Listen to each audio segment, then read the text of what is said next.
everybody, and welcome back to OC Lazer Grand Arena.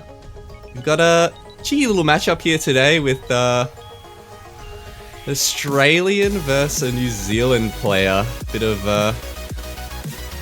brotherly love here amongst the two countries on the bottom right there of the globe. It's gonna be a pretty interesting one actually. It's gonna be AkensEX versus Zuma, or Tuma, but it's not actually Zuma for anyone unaware. That is actually Emilbus. It is a name change. So, not the legendary Zuma, but Emilbus, who's actually been a bit of a big hitter amongst the up-and-comers in both Australia and New Zealand.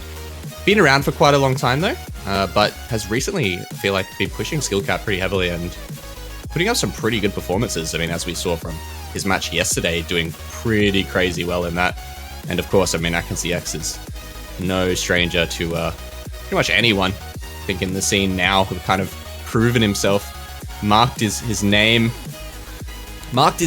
down in the scriptures, I think, so to speak, with some of his performances in OWC, especially last year, and expecting big things from him as well, moving on. But here we are, moving into the round of 16, of course, doing multiple stages on the same weekend here, so we're already straight into the round of 16, and I do believe that we are now into double elim. So I don't think the loser of this match is going to be eliminated from the tournament. Of course, in round of 32, it was single elim. So now, second life on the line. Well, second life not on the line yet. If I'm correct on that, I'm pretty sure that it's double elim now. But into our drafting phase, of course, if you're unfamiliar. Players here gonna choose maps to pick and ban prior to the match being played. As you can see over on the right side, we're going to have our drafted order, and that is the order the maps are going to get played in. And all of the maps are going to get played, no matter what here. After this match concludes, after all the maps do get played, we are going to see the winner based on the total score they accumulated. So something to keep in mind if you're coming from what you're used to in OSU tournaments, it's a bit different here for the Lazer 20 debut.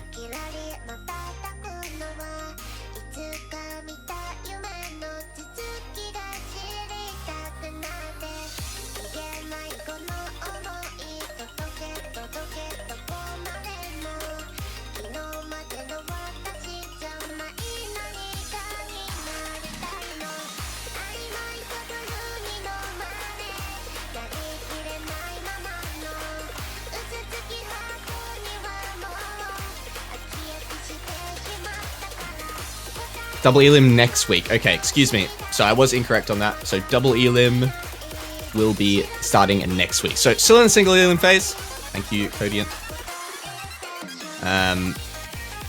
So yeah, lives on the line here for both of these players, who I believe, if I'm not mistaken, I'm pretty sure are the final Australian and New Zealand players in the tournament remaining. And here they are, both up for elimination in round of 16. So, you know, a scary prospect for the Oceanic region right here.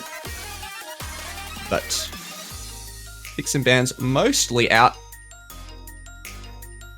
Would say something to be scared of if you are Emilbus or Zuma, I guess. Tuma. I don't know. I don't really know how to refer to him in this match, but we'll figure it out. You're gonna be scared of those DTs up against someone like AkensEX. Anyone familiar with his game, I would say, knows that AkensEX is a terrifying DT player, especially in tournament. I would say one of the most consistent DT players in tourney we may have seen, like in recent years. The guy is crazy consistent in DT. I say that now, watch him just fumble the bag, but it's all good. Not too sure what Tuma here is going to go for. Up against Akens, but he's going to be banning a hidden one, which is an interesting one to take out.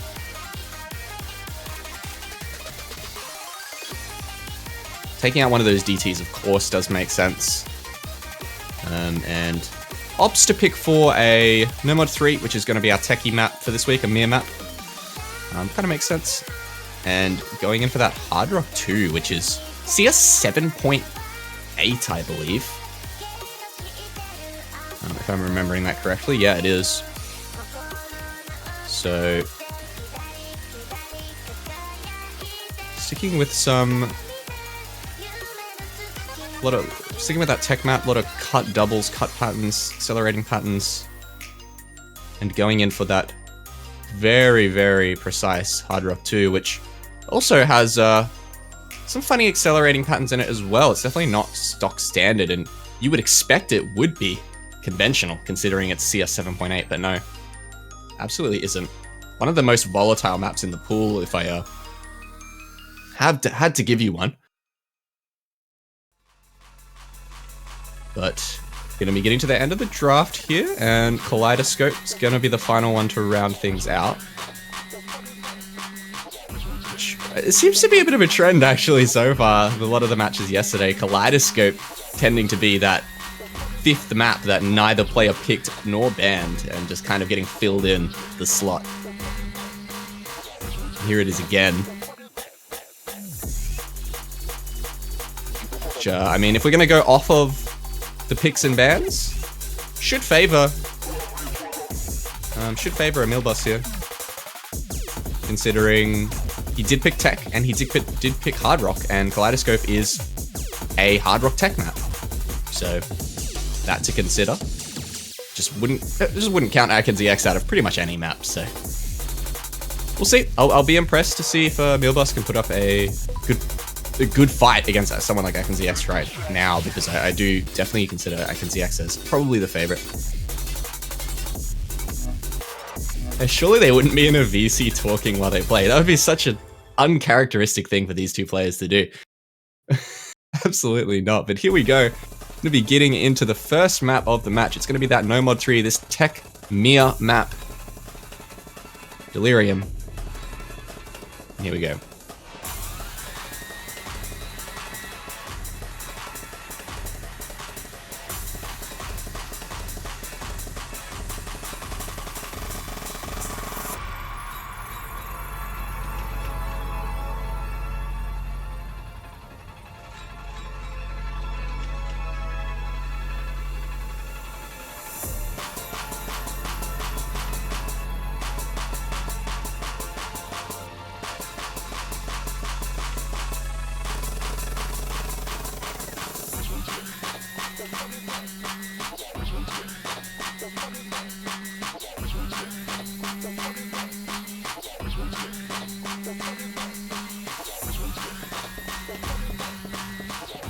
No one faltering quite yet on this build-up. Accuracy's neck and neck. Combos neck and neck. So we move into the first true difficult part of the map now. Here we go, getting with these cut quads, cut doubles, space triples, kick sliders, pretty much every element of tech mixed into this Ki. And both players murdering it, but there goes Emilbus to fall.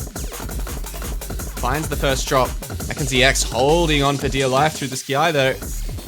Accuracy still neck and neck, and of course with the new Lazer scoring system, it is going to favor accuracy a bit more than previously. So the accuracy for Emilbus here is still going to be doing work, but AkensEX just holding on. There he goes, finally drops that combo. He's managed to build up a 50k lead. Moving towards the second half of the map, but a nice comfy cushion for him as these players continue to shred all of these cut patterns. Really not just cut doubles, not just cut triples, but random single notes thrown in here, random wiggles, back and forths.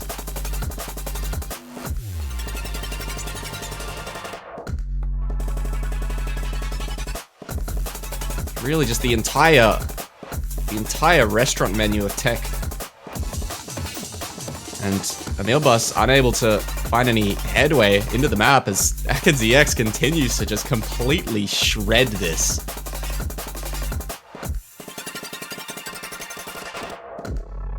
Oh, actually,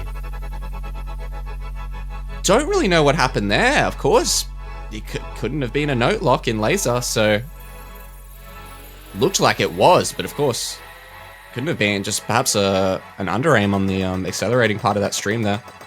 But it's 110k, so it's tough. It's a tough mountain to climb for Emilboss, but of course, biggest score you can get, it's going to do you dividends for your future picks. Total score is the name of the game here in this format.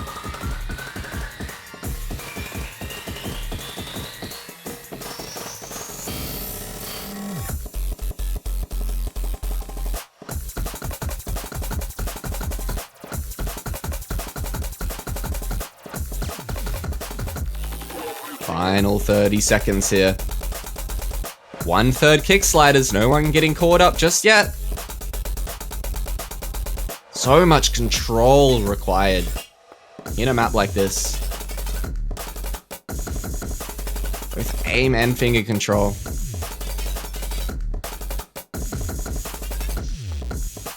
Those wiggle quints into the single afterwards there to trip you up, to make you over tap. Both players not faltering, but there goes Emilboss's combo. Into the ending. Still a great score from Emilboss, but Atkins, I mean, 730k, man. Incredible performance from both of these players, honestly. Very, very good tech players. That's, definitely looks like one of the more brutal maps in the pool as well. Both players doing phenomenally well on that. So a good start for Atkins as he moves into his 2 DT picks. It's going to bode very well for him. A little bit scared for Emilboss because these DTs. I mean, I'm going to have to give the prediction that Atkins is going to win on both. So it's going to be up to these probably last 2 maps for Emilboss to start making a comeback. But we'll have to see how well he can do on the DTs. That's going to be the real question. Can he still get decent scores? Can he keep the score lead? You know, a very distant score lead out of Atkins' reach.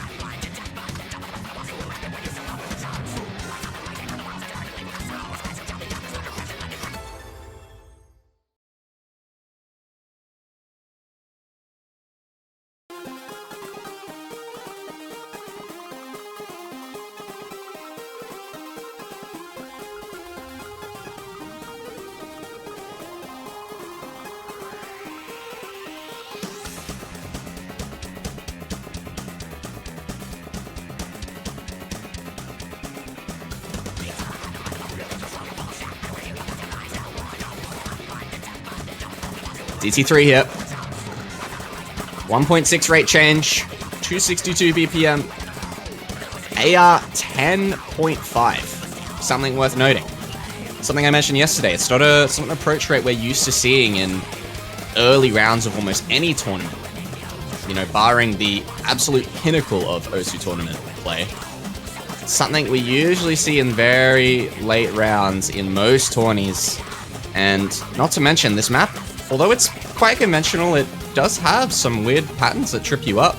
Some doubles sprinkled in there on the AR 10.5 amongst other triples and bursts, kick sliders.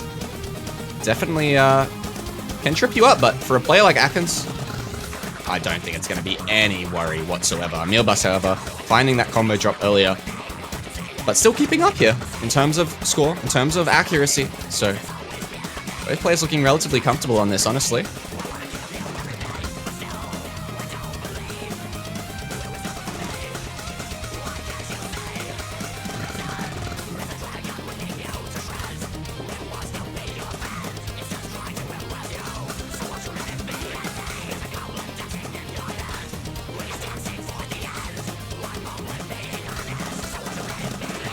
Emilboss losing that combo yet again.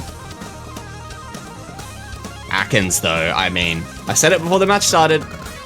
This guy is a DT consistency freak, man.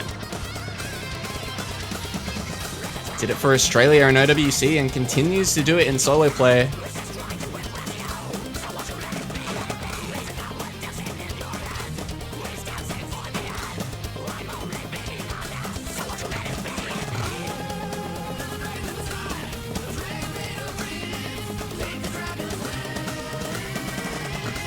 He's not almost a 1-digit for nothing.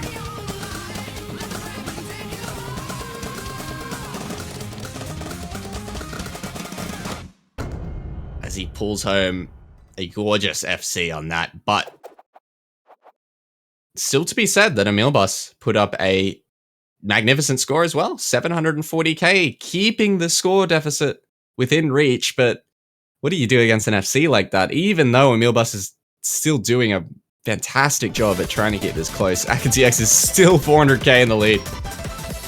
Just with these monstrous performances. And now we move into another Akens pick.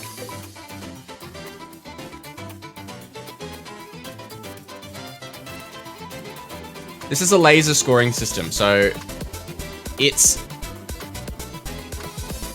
works functionally in a similar way to Score V2. However, the accuracy weighting is a bit higher than it was previously. I don't know the exact percentage, but accuracy means a lot more than it did previously.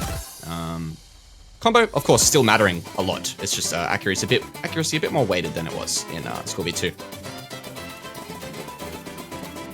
So something to keep a lookout for on these maps now. Accuracy mattering even when the combos do manage to drop.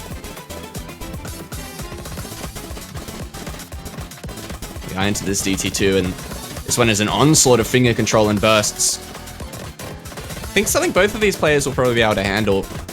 Akens, I think, to more of an extent, of course.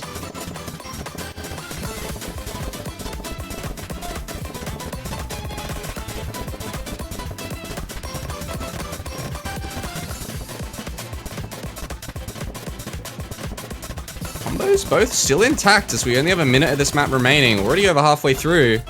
Oh, and there goes Emilbus on the space triple. Finds a miss aim on the DT2.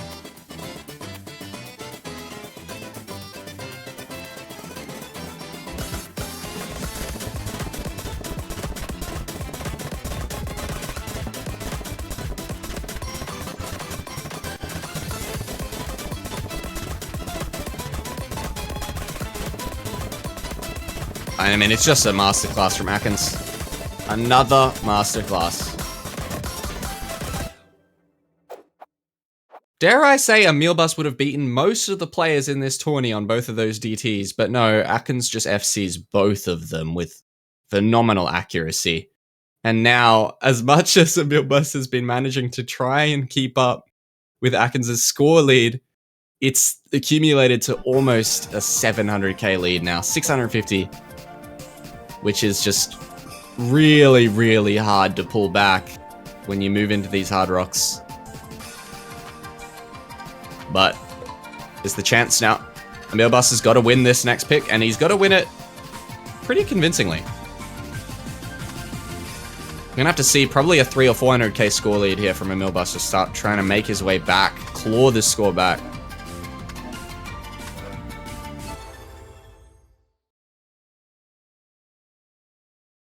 Here we go. Very, very volatile map. Probably one of the harder maps in the pool from what I remember. CS 7.8, but not just that. You would expect, as I was saying in the pre-match here, that you would expect this to be conventional at this CS. But no, it's not at all, as you can already tell. This map is just not conventional in the slightest. Look at these spaced quints off of those triples. Brutal. Alongside the anti-aim, patterns like that, man. You can already see Emilbus tripping up substantially. Akens managing to get through most of it, though.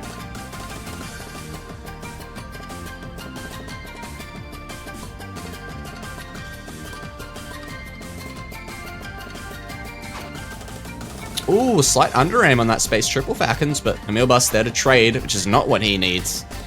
Definitely needs to start building an advantage, and it just isn't going to be happening.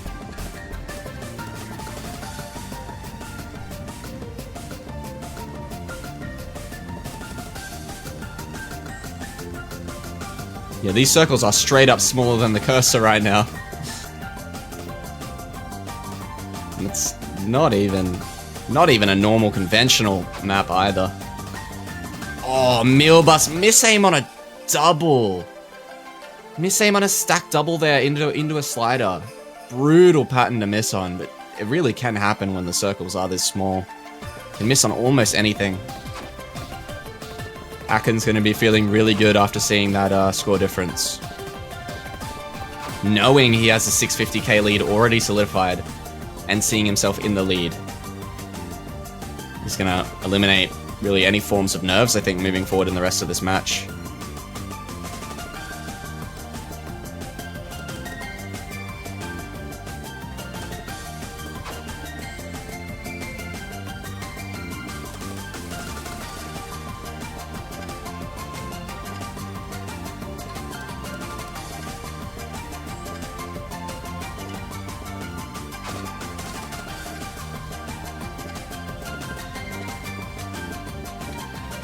Yeah, and I mean, you can see these scores.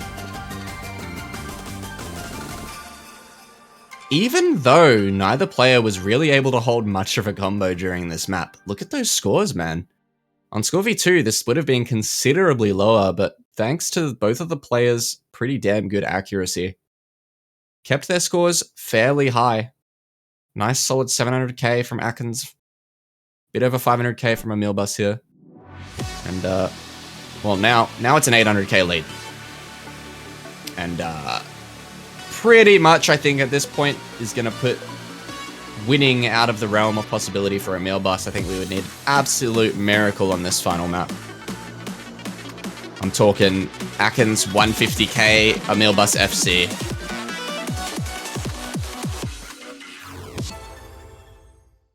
But I don't see this happening with the way Atkins is playing right now. So we might be saying goodbye to the New Zealand player here. So we move into this final map. It's going to be a Hard Rock Tech Pit Kaleidoscope.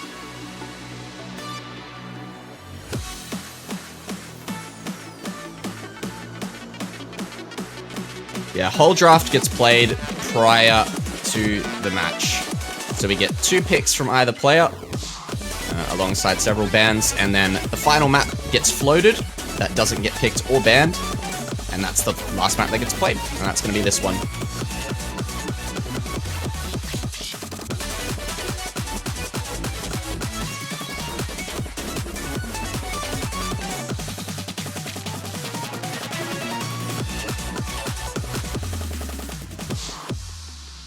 Yeah. And with that 270k from Atkins, that is officially going to lock Emilbus out of any chance of winning this match, unfortunately.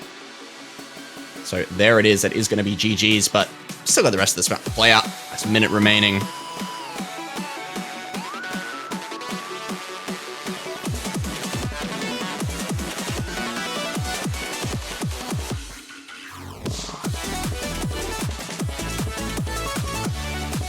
Oh, Atkins wiggling those stacked patterns there. Just didn't need to. Emilbus finding a couple struggles into this section, but Atkins just looking too good, man. Looking like a contender, honestly, for this tournament. The way he's playing today, dare I say, one of the best performances we've seen, period, so far on this map pool. Out of Atkins, right here. Unreal stuff from him. Gonna be one of the very few players to even hit 4 million.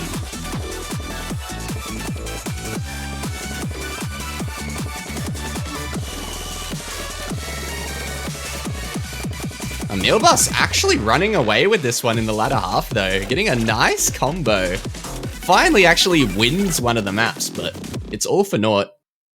As Atkins is going to take this one away with about a 700k lead. And unfortunately, that does mean Emilbus, or Zuma, or Tuma, is going to be departing from the tournament there with that loss. No double elimination until the top 4. So, say goodbyes to Emilbus there. Playing very well, I won't lie. Losing the match that jarringly with a 3.6 mil total score is kind of unprecedented. With a lot of these matchups probably coming up today, probably would have been the winner of with scores like that. But is going to go out to possibly one of the favorites, Atkins, for this tournament specifically. I think with a performance like that as well. I think it's fair to call him one of the favorites. Doing one of, if not the best so far out of all the matches that are played. Of course, the variance, there is of course variance in terms of the maps that are picked, you know? Some of the maps are going to be easier to FC than others, and that could be the case. But yeah, if we're just to look at things in black and white here for a moment, Atkins actually tying Flying Tuna with the highest score so far out of all of the matches played. 4.25 million, both Flying Tuna and Atkins getting 4.25 million there. So very, very close. Let me actually have a look. Yeah, Atkins actually beating Flying Tuna by 30k. So highest score so far out of everyone who's played. Very well done from Atkins, and that is going to do it for this match. Again, goodbye to Emilbus. GG's. He is going to be exiting the tournament, but next up is kind of a banger in 14 minutes from now. It's going to be Welter versus Sigi. And I mean, if we're just talking pure names of fame, so to speak, the one you would expect to come out on top would probably be Sigi in a match like that, but Welter is a demon, man. I've seen this guy perform in OWC. Welter is no joke of a player. Really, really good player as well. So that's probably going to be a banger, and that's going to be in 14 minutes from now. So do not go anywhere.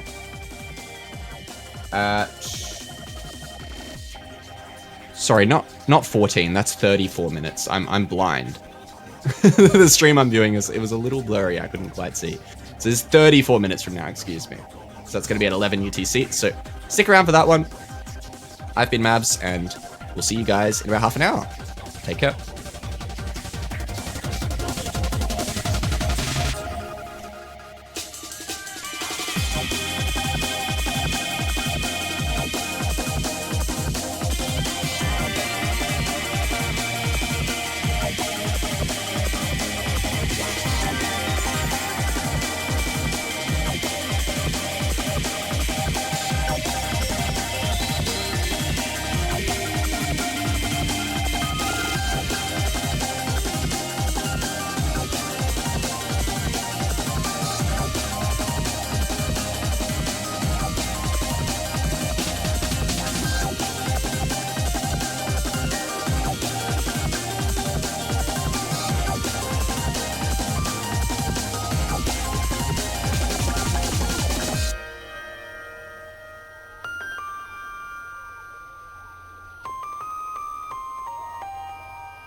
Hello everyone, welcome back. We are back. The players are in the lobby. They're ready to go. Welter and Sigi in the round of 16. I'm back, and Mavs has transformed into a Brit. Good morning, Sheba. Hello, a very sleepy Brit as well. Good morning, everyone. I hope you're doing well. Back with a very good matchup, honestly. These two players are very well-seasoned tournament veterans. I think Sigi has been away for a little while, but it's good to see him back and our strong forces here. Welter, very powerful star Russian player.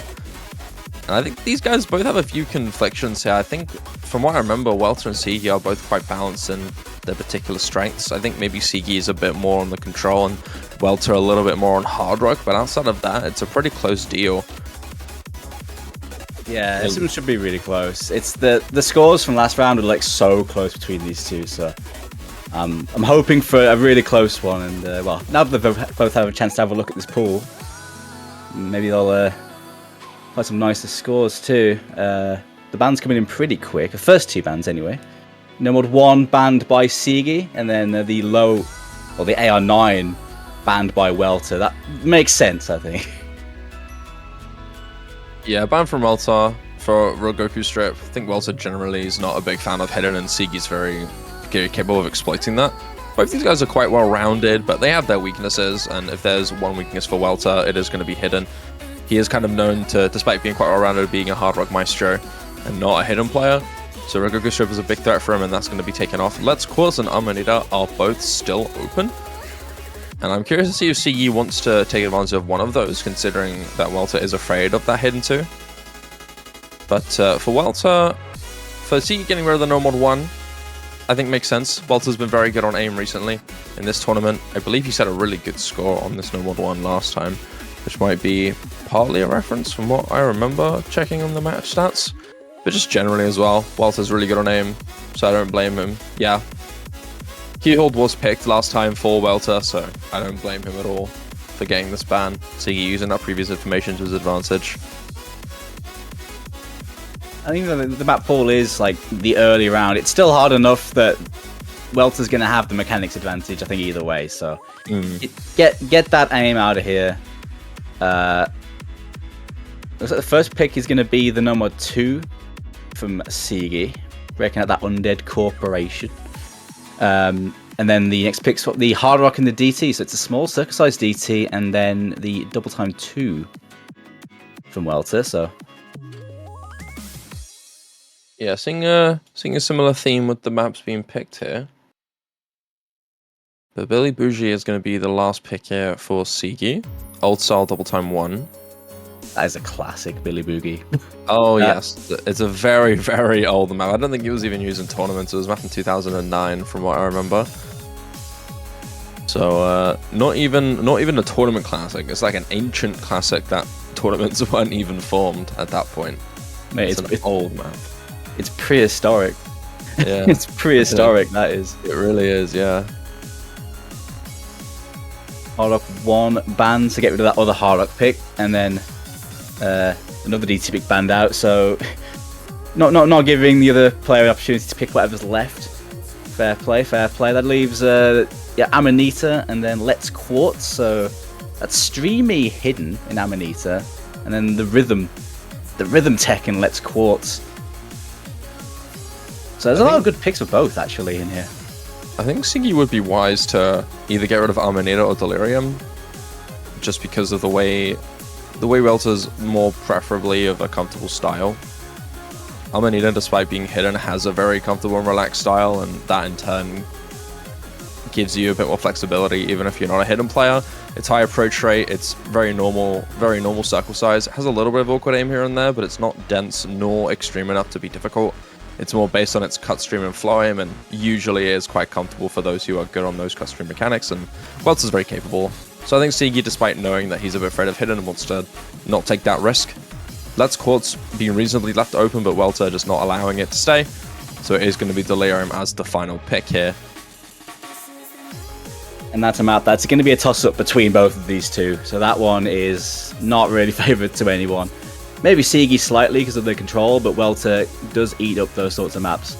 So I think the way that's set up pretty well, I'd say, for Welter. They've got two DT picks in there. You've got that number 2 in their first picked by Siggy, but it should be another contested one.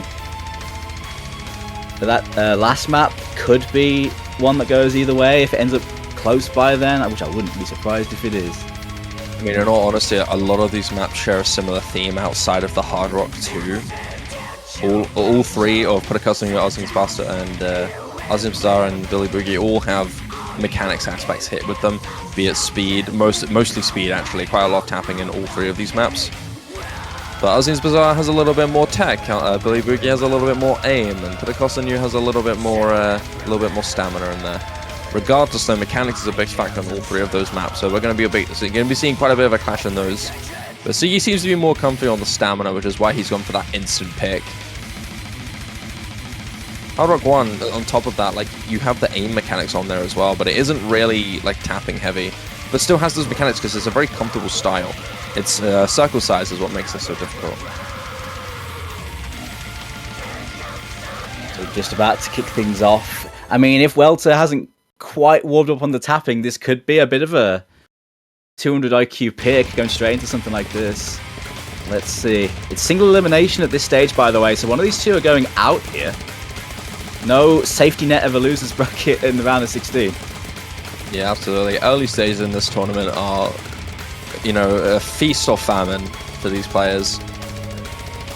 And although this map's very stamina heavy, we have to remember, people, this is on the Lazer client, and Lazer client has practically removed note lock in its entirety. And this makes it a lot easier for players to have a little bit more leeway with their stamina. Not necessarily letting go, but they can be a bit more loose with their accuracy on tapping and still be able to continue holding onto those chains. You might also see quite a few moments where you're on a long death stream section, have one miss on the note and not note lock entirely, which is going to be very helpful for those players who have a little bit of a slip up but able to recover quickly. And then so far, easily an advantage here for Sigi with 96.5 AC compared to Welter's 93. But he is climbing a decent margin after just before that miss. It goes down straight back to 92. But 50,000 scores secured in favor of Sigi for a good while. But this map's very long, 3 minutes 48 seconds long. So we've got a lot of time before we see any potential flip. But it's looking good for Sigi so far. Like the capacity for chain misses is a lot less on Lazer, as you mentioned, because that note lock just basically not being a thing. You can still drop a ton of AC though if you miss aim. Welter down 90% against 96 is massive, and accuracy is such a big deal in Lazer scoring. That's a lot of score that Welter doesn't have. Yeah, absolutely. That's another factor about this map is that, you know, you can slip up and keep your notes in, but you can't keep your accuracy. And that's unfortunately not working out too well here for Welter, an entire 5% advantage in favor of Sigi. And accuracy, like you said, weighed so much more in this. Combo game is present, but it isn't nearly as emphasized. We've seen so many matches here decided by accuracy and not by combo. It's happened so many times now in this tournament. And so it's starting to really become a theme here, where even if you're winning to a decent margin on combo game, if you are getting destroyed on AC, then you are screwed. Combo gamers are not happy with this kind of style on the scoring system here. And as we get into further stamina here, Welter, despite having really good combo, just can't gain enough accuracy to contest Sigi to a big degree. And with that miss on the combo, even that advantage is not going to be in his favor now. As we get into the ending, kind of the final quarter section here, where that stamina really hits. Sigi has dropped quite a bit of AC actually now. He's down to 93.8. Still going to be plenty enough to give him a nice advantage, but definitely trimmed down some of his lead there. But it's looking like a pretty good pick to open up with this, I guess. Bullying poor Welter, who's not long woken up, and picking number 2 seems to have been a really good move for Sigi here, because he's going to have a nice little advantage to open this one up, it looks like. Listen, in competitions like this, it's you snooze, you lose. If Sigi has a moment to take advantage of it, he will, and he has every right to do so.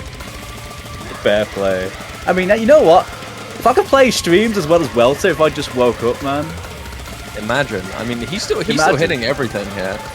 Hold on a second, Jimson. This accuracy is getting actually kind of close now. Sigi's starting to struggle about the stamina, and Welter is not losing too much here, but it's going down to a single percentile here, and combo's really close. This might actually be a very even match here, but we're getting to the final 20 seconds of the map. Unless we see a fall apart from one player, Sigi will secure it by about 40,000. But let's just see what happens. Nope, no major fall apart towards the end. Thankfully for Sigi, but it is still a really close and not really what you want here. You were really hoping for a one-sided win on your opening pick, especially with the circumstances applied to your opponent. But Welter held on to a great degree and manages to only mitigate the lead by 40,000 score. And that's solid if you're Welter. I'd be really happy with that. He was pretty far behind there, but recovered nicely. You know, he improved as the map went on, got the warms going, and Sigi definitely did drop a little bit.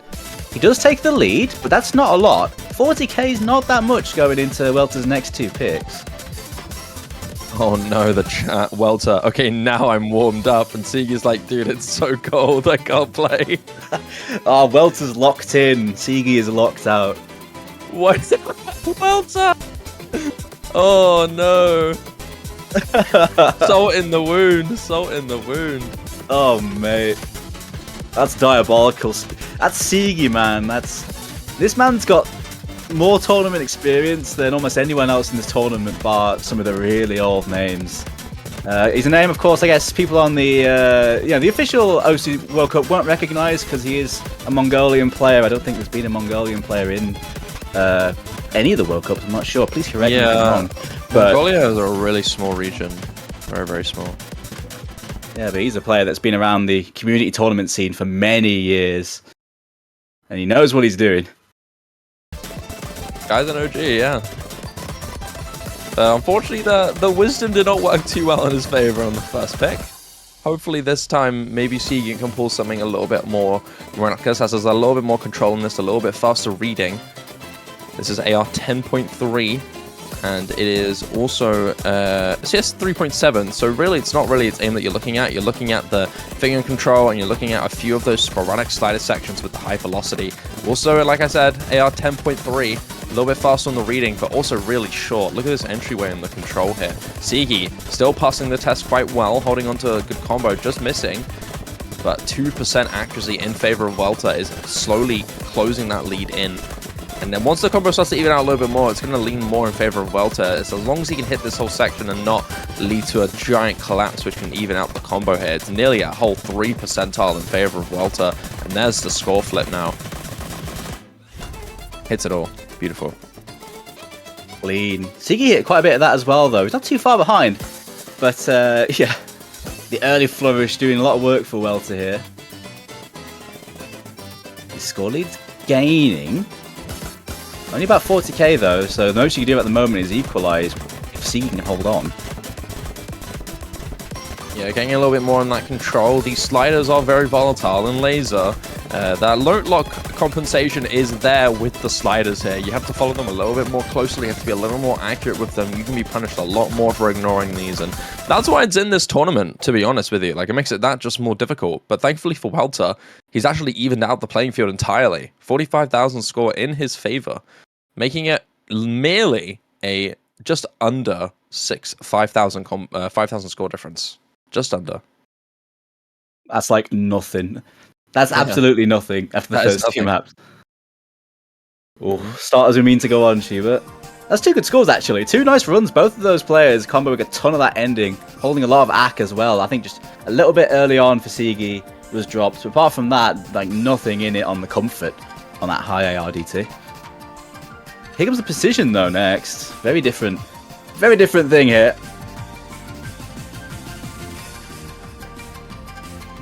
Yeah, unique map from what we've seen for the last couple times here. You're not going to be seeing that raw speed. You're not going to be seeing that finger control.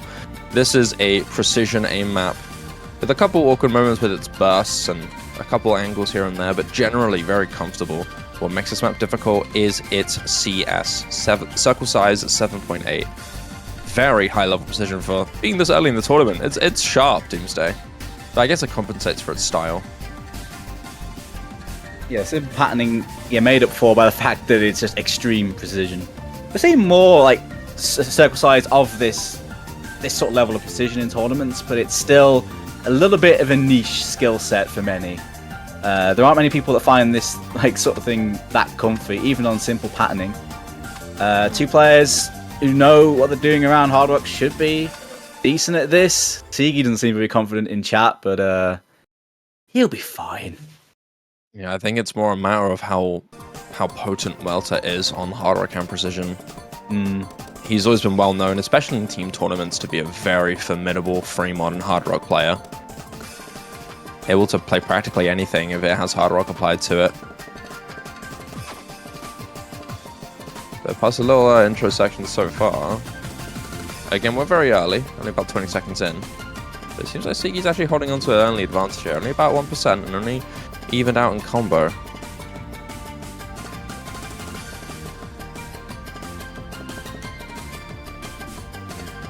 It's nice to get to see the storyboards on the client, though.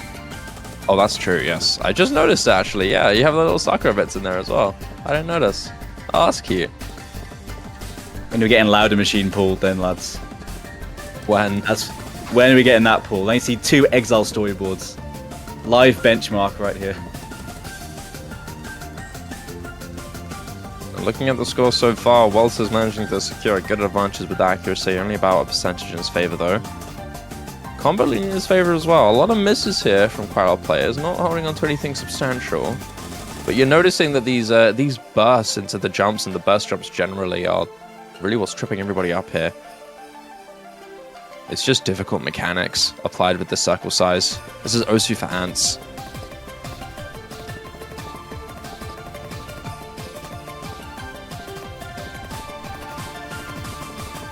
Oh, little build up here with the space stream. Hit by Welter cleanly there. Give that accuracy in check. Same for Sigi, still holding on to 97, but you need more of a gain if you're him, especially with the combo game here. Welter does finally drop, but so does Sigi. And simply put, that's seems like it's going to be nailed in the coffin on this map, at least for Sigi here. Welter able to keep himself composed with the accuracy, taking the lead by about 1.5%, and winning generally across the combo game as well. Going to give him about 90,000 score, maybe a little bit more climbing if Sigi struggles towards the ending. Combo game in his favor, but not anymore. Yeah, the comfort on the precision hard rock definitely showing here for Welter. It was pretty close, like for the most part though, but a couple big misses on like some of those bursts for Sigi dropped him down a bit, and now it looks like Welter's got a proper lead going now. Through his first 2 picks, the next one is one of Sigi's picks. But Welter got himself a nice little lead going into those last 2 maps.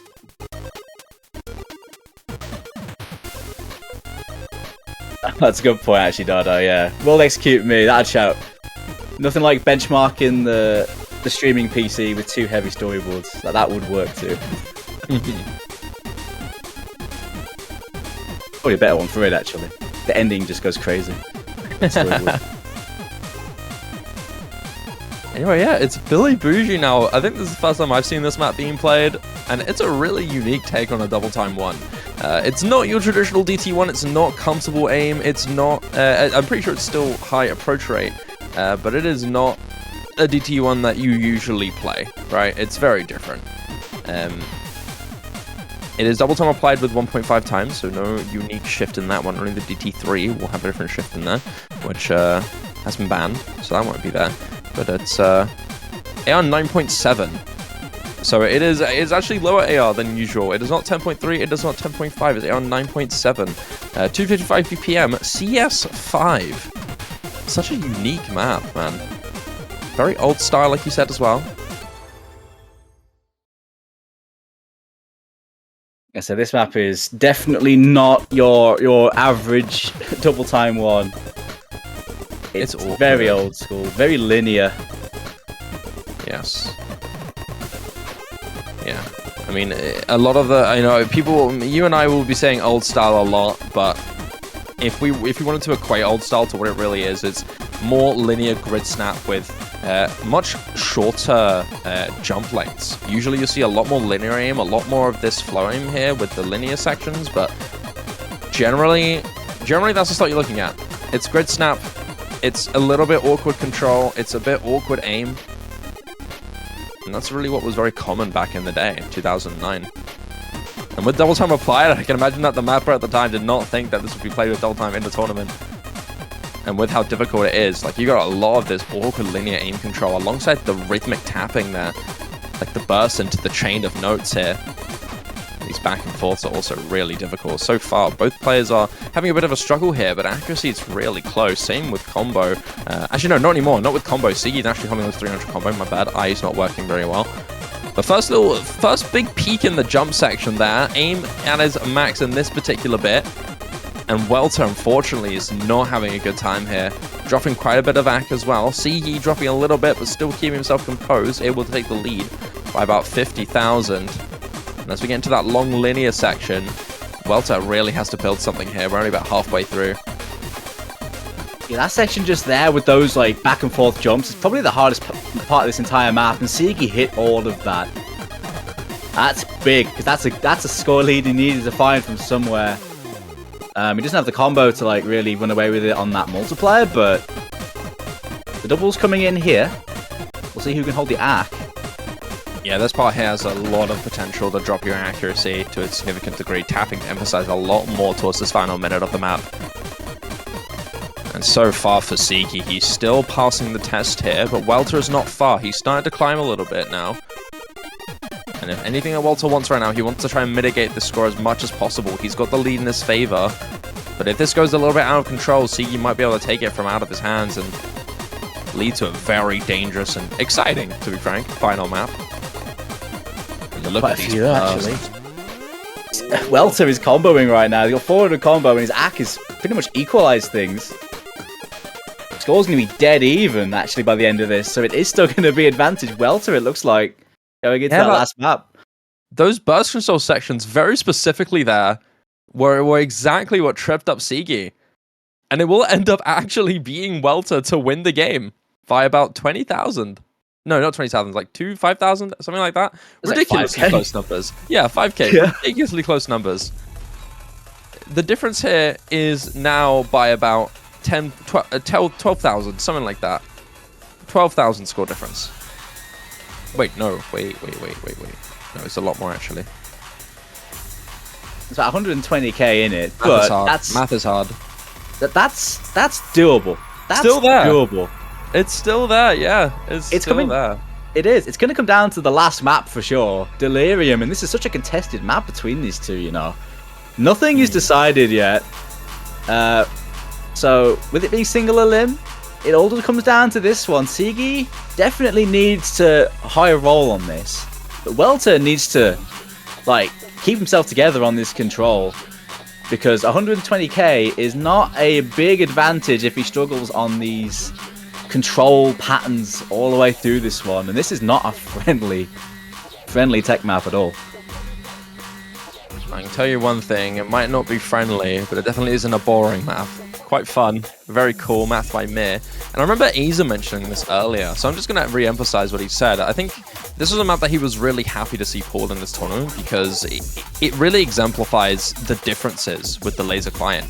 Having a lot more leeway with being able to hold on to notes and chains, reducing that odds of note lock, but also making slide attack a little bit more of a difficult task, where you're really going to have to rely on tracking those sliders to their fullest. And accuracy on the sliders as well is much more potent there too. Scorpio 2 had a little slider accuracy moment there, but after that, it just after the new Lazer update. Sorry, my mind fucked for a moment. After the Lazer update, it ended up being a lot more reliant on the sliders. You got a lot more to worry about. And I think this map is a great example of the differences applied here. Those cut screams are going to be a little bit easier, but that slide attack is going to be a little bit more hard compared to the usual thing. This might be a bit of a culture shock and a jolt for our players. Let's see who's got their practice in on side attack on Lazer. Because it might come in very handy here.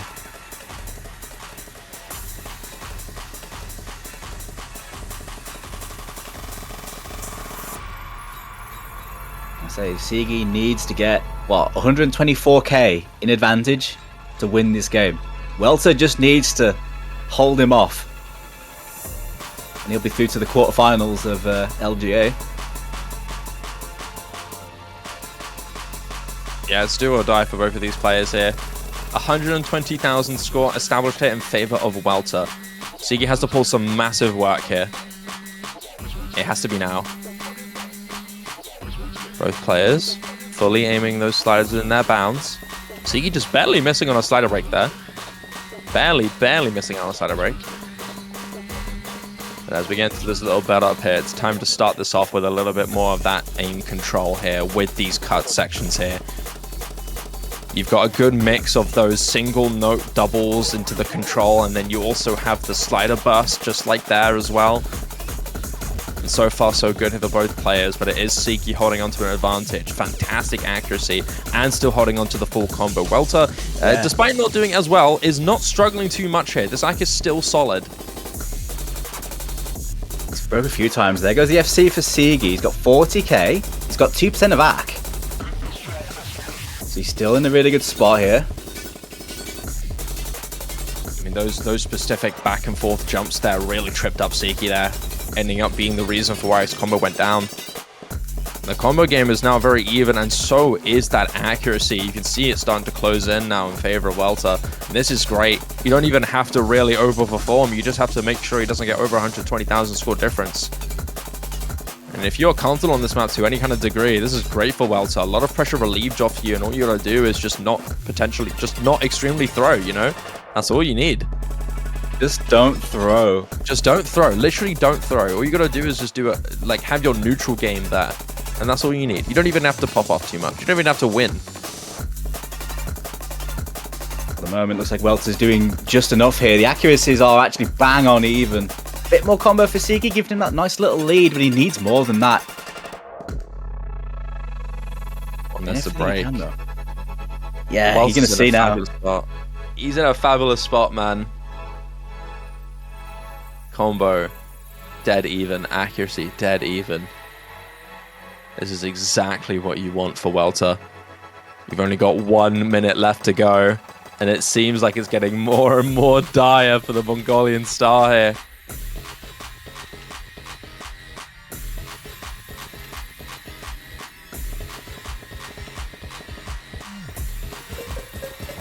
Gotta say, go on. I say maps like this, like with the heavy aim control on like the streams, are so much more fun on Laser simply because of the fact that the note lock is so brutal and stable when it comes to this sort of thing. It's a lot more chill to play maps like this. They're definitely far easier, but they do feel quite a bit more rewarding to try and get through. Wait, 1/3 stream section here. You got 30 seconds left. Welter, small little slip up there. And he's going to give Sigi a bit more of a gaining advantage, but sadly, it doesn't seem like it's going to be enough unless Welter completely falls apart on this. Accuracy actually in favor of Welter now. It is merely that combo game. Sigi holding on desperately for life to stay in this tournament. And he does make some gains here. 62,000 and climbing now, but there's only 10 seconds left. There's barely enough time. Welter's not crumbling at all. He knows that all he has to do is keep up, and keep up he does. 72,000 score, not enough for Sigi. And that in time will lead to the victory from Welter. Well, it ended up being really close. Again, a banging game again. We thought this was going to come down to the wire, and it did. But it is going to be the higher seed that takes it. GG's. Sigi's going out. Been a nice little run, though, from Sigi. 2 incredibly close games. The last win he had was won by about 10k. So, a tight one for Sigi. He's going out, though. Welter's moving on to the quarterfinals. He will indeed be going through. And I believe his match is either today or Monday. So we've still got a little bit to go. But yeah, we got more matches, Doomsday. We got more coming through now. Welter and Sigi has just concluded a very good match. And next up, we've got an even bigger banger coming up in a few hours. Nothing currently going on as far as I'm aware in the next hour or next few minutes. You got about 4 hours up next. It is Intercambing up against Nope KJK at 15 UTC. That is going to be an absolute banger. Both players hugely known in their national scenes, and honestly, like some of the star players here. Nope KJK is a very, very known OG player for South Korea, and then you have Intercambing, who is widely known to kind of be Chile's golden boy outside of Mathy. So this is going to be an incredible match coming in about 3 hours time. So if you got a little bit of time to go grab a snack, usually we'd say don't go anywhere, but you can go somewhere. You can take a little break. You can go have some food, maybe have some breakfast like I'm going to in a moment because I've just woken up. But people, until then, please enjoy game. We'll see you next time, and come back in 3 hours time for Intercambing versus Nope KJK. I've been Sachiba, joined by Doomsday, and we'll see you later.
Just bear with us just a quick moment.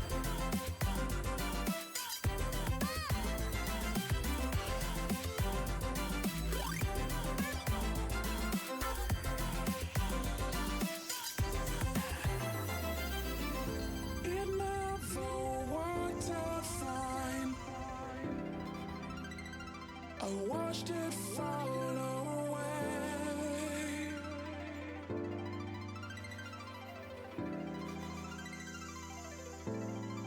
Alrighty. Let's get the show on the road, shall we? I think we shall. Yeah, welcome. Intercamming versus Nope KJK. Of course, Seed 4 versus Seeds 13. You'll have to excuse us. We'll need a map or two to get ourselves up to date with the pick order, unless that is the same pick order. Because we are starting with Let's Quartz once again. Yeah, yes. Yeah, we are indeed starting with that. Now, both of these players are quite good. I think from what I remember, they're decently flexible, both of them. Intercamming being the favorite of this with the seeding advantage in his favor. Intercamming being seed number 4 and Nope KJK being seed 13. And with this opening pick of Let's Quartz here, Nope KJK wanting to entry in with a gimmick map here. Kind of a trait that's quite iconic with the South Korean players. All of them have a degree of potency on these control and gimmick maps. And so far, it's working quite a bit in Nope KJK's favor. Very domineering accuracy lead with a combo as well being a good factor here. 93 to Intercamming's 83, a whole 10% in Nope KJK's favor going into this map. And starting to get about a third of the way through, and Nope KJK is winning by about 62,000 score.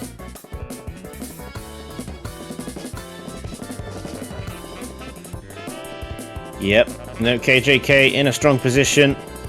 And the accuracy difference, of course, playing such a major role.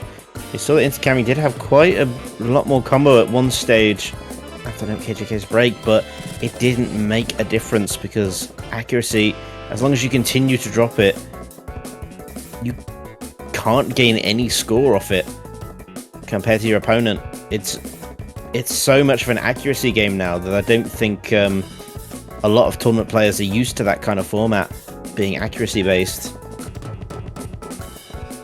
It's a very, very uncommon format, but it is how Lazer is structured at the moment. And look at this performance from Nope KJK. 400 combo now on Let's Quartz. Yeah, it's a really dominating start here for Nope KJK.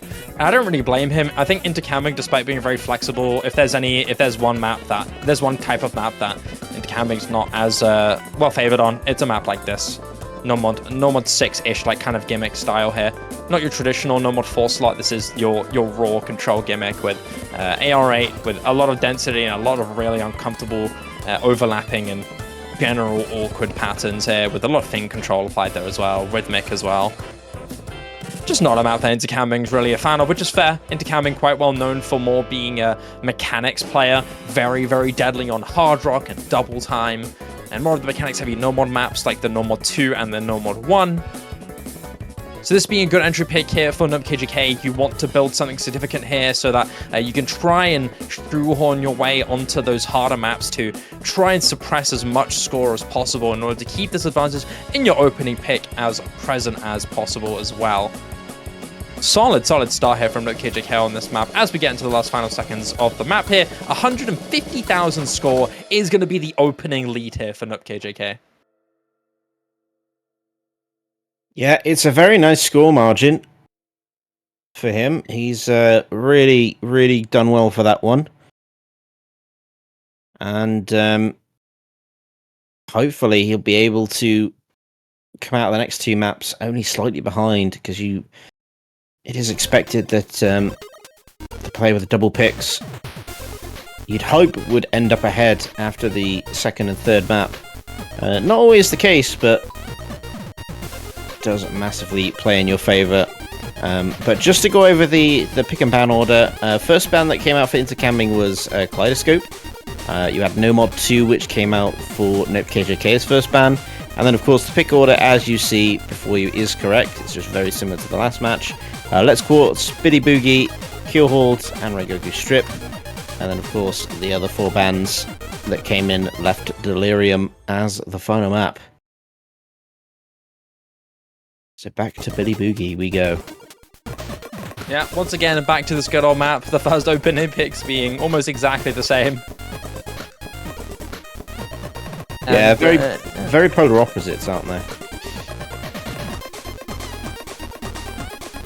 So, getting into this first 30 seconds, paint us a little bit of a picture that Nope KJK is a bit more well prepared on this than perhaps Intercamming expected.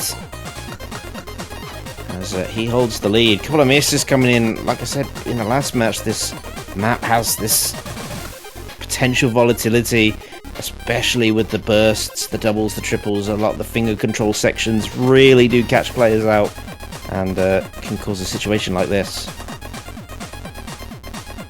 Yeah, Intercamming on paper quite well known to be really strong on double time 1 maps, but this is not your usual double time 1. This is a very old style, a little bit denser, AR 9.7, much more awkward and much more grid snappy style here. On top of that though, you got a lot of linear aim and a lot of finger control, which is really, really deadly, and not usually what you would expect from a comfortable double time 1 map. And in turn, Intercamming's not able to really put up an advantage as established as you'd really want to. Nope, KJK, despite struggling a little bit, actually able to even out with Intercamming and win on a huge early game combo advantage.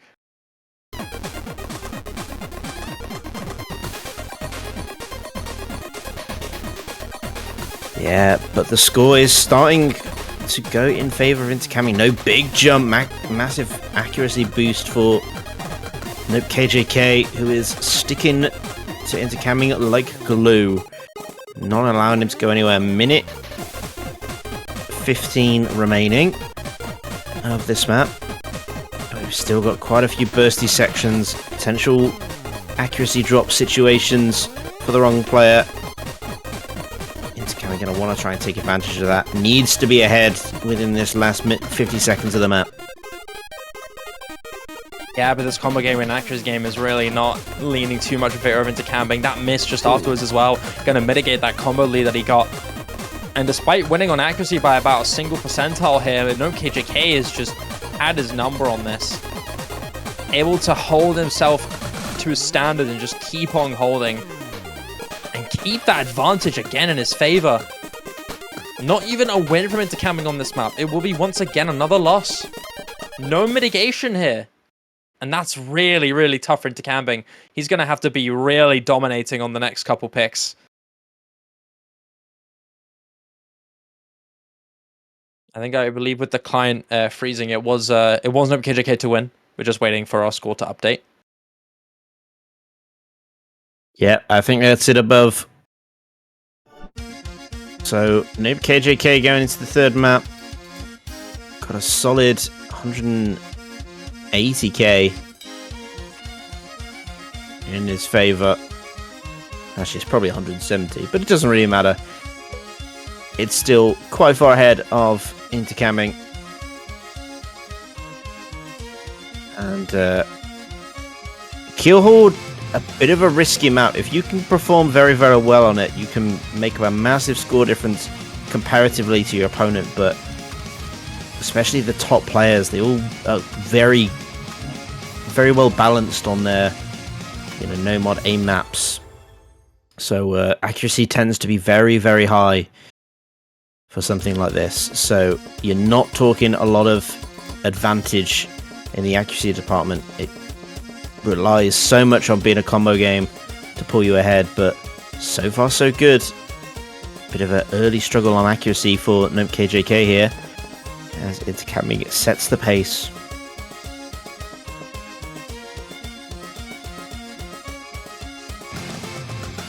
Yeah, Intercamming's going to make up a lot of disadvantage on this.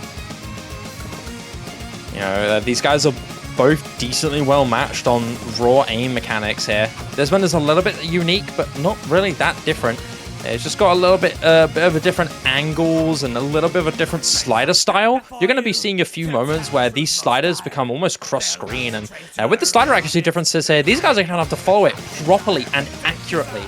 And if you're not adjusted to that, a lot of aim players don't really think about that. They more think about the single notes. I know Intercamming isn't primarily an aim player, but generally on these aim maps, you're not really thinking of those big slider patterns. You're thinking of those big jumps, but this time you have to pay attention to them. On top of that, a couple of moments in this map, there's a lot of tapping in there. These bursts in between those single jumps alongside these big streams here into this first key eye are also going to be quite important for your accuracy to stay intact. Solidly for Intercamming though, this accuracy is phenomenal. 99.48 accuracy. This is the kind of map that you expect Intercamming to do really, really well on. The question is, can he do well enough to mitigate this near 200,000 score advantage here for Note KJK? Combo game still in his favor, but accuracy is decently close here. Accuracy is still great for intercamming, 99.4, but 98 from NoKJK is not too bad either. Again, we talked about it earlier, only being 180k ahead, any score in your favor is good, but this being intercamming's last pick, you would hope for a bit more of a score margin. He hasn't even got the lead anymore, despite having better accuracy because of this combo game from NoKJK. And now the cross screens come in, really adding to the depth of this map. And both of them, big combos going back into the Ki time.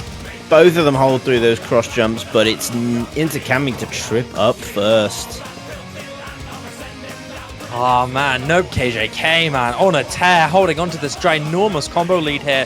700 combo, hitting that entire Ki and the stream patterns beforehand as well, cleanly, without losing any accuracy here. Still 98. 1% in favor of intercamming, but nothing else in his favor. No combo at all. Not much to speak of. And we're getting to the final minute of the map here, and it's starting to extend too far for intercamming to handle here. 63,000 score in favor of NoKJK as we get into the final Ki here. Nearly 1,000 combo, does miss on the stream finally here. But I don't think that's going to be enough, and even so, even if the score flips in favor of intercamming, it's not going to be enough to really be of anything noteworthy to mitigate this advantage that NoKJK has built up here before the final map. We're getting to the final Ki section here. A lot of combos are going down from NoKJK. Intercamming is finally on a big hold, going into this final ending section, cleanly hitting all of this, and it's starting to close in a little bit. But again, like I said, it has to be one-sided, and it isn't. And that's the tough thing about this. Even if intercamming wins the map, it's not going to be enough to really reduce the threat that Nope has on the rest of this match. Giant jumps missed from both players, but that's not going to matter. NoKJK still wins the map by 8,000 score. Yep, indeed he does. And has done so with a bit of style and a bit of class.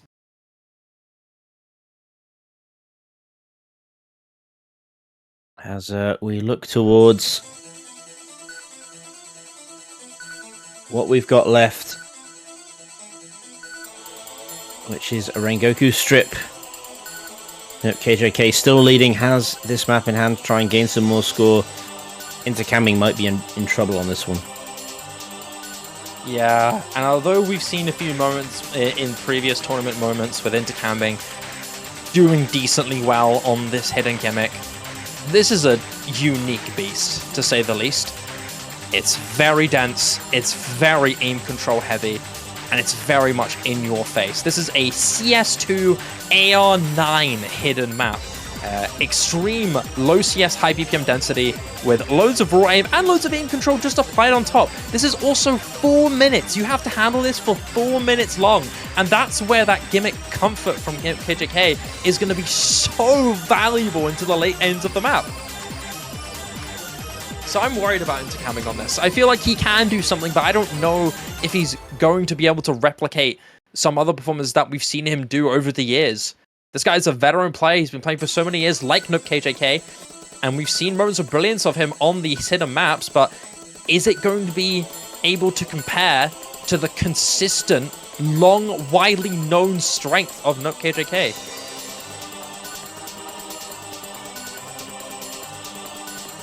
Yeah, that will be the question. But we will need to have an answer at some point, because as it stands, we could be seeing intercamming. Oh my god, next no. highest seed go out, and it's not looking good as KJK starts to run away. Intercamming dropping so many 100s on that chain linear section here. Going to lead to almost over a 12 percentile accuracy disadvantage here. And for NoKJK, that's brilliant here. Still holding on to the full combo, hitting all of these patterns cleanly here. Even hits that square pattern beautifully with only one 100 dropped here. This seems like NoKJK's play park here. This is his sandbox, and he can do whatever the heck he wants in it. Intercamming can do nothing about it. We're only a third of the way through, and this just looks so dire already.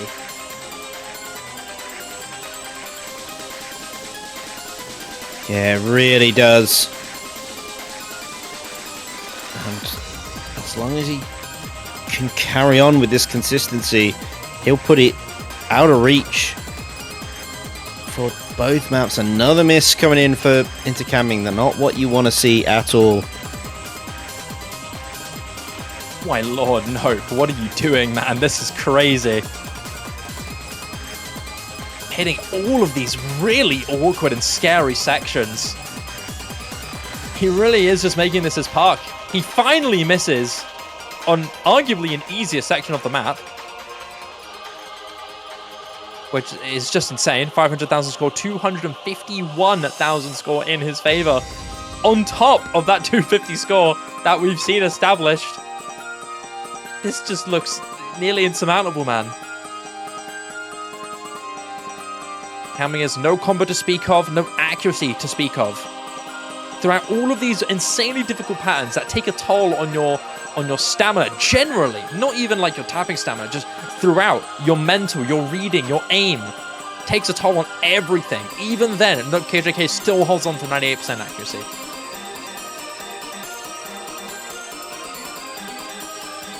Yeah, it's not even about the combo anymore. It's about the 8% accuracy difference that puts us where we are, and it's still climbing. There's enough time in this map to see it go to 300k. If he has his build up, it's going to be ridiculous. Yeah, and is he going to do it? Oh, you kidding? Gets it cleanly as well. Not a single bit of accuracy drop to be seen. Alternating this with no issues whatsoever until the last 45 seconds of the map. And what a clinic we see here from KJK. I mean, good lord, this is just ridiculous here. Hitting the hardest part of the map by far, and now going into a more space and more difficult ending KI, final 30 seconds of the map. These alt patterns become so much more space, with that linear section finally ending KJK's secondary combo. That rhythm change, thankfully not massively tripping up any player. I know that's an underrated section that's very, very awkward if you're not prepared for it. And intercamming, despite hitting it all, just not able to do enough. Just simply put, not able to do enough. And this has turned into almost, if not, a 600,000 score lead in favor of KJK. Against intercamming, Dimash. Against someone who's so well known for being so powerful and so flexible in tournaments. This is the thing. It's not what you're necessarily strong on. It's what your weaknesses are. You know, how bad, or sorry, how does your worst skill set stack up against your best? That's the difference between this tournament. It doesn't matter how well you can play, what your strengths are. It's all about what is your worst map, what is your second worst map, what is your third worst map, because that is what your opponent's going to pick into you, and that's what you have to overcome to get through this tournament. It's vastly different, and even the best, we've seen it already today, some of the best players in the world have been tripped up by this format.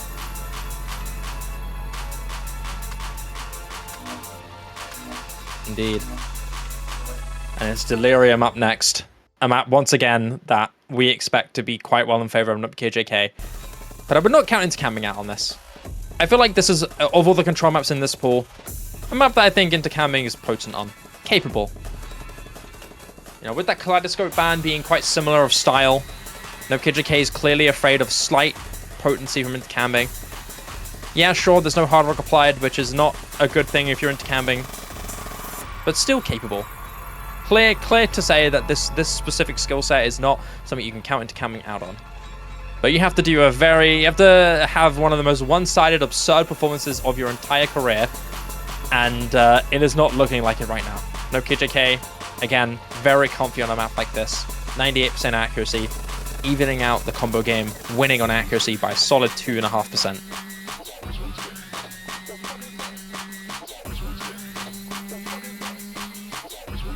Yeah, and really this is more of a showcase map at this stage, because I don't see how Intercamming possibly pulls out that much score in a single play. And so far, so good going to this first KI here. These cuts are hit pretty well from both players until Intercamming unfortunately goes down, and yeah, NoKJK is still hitting it.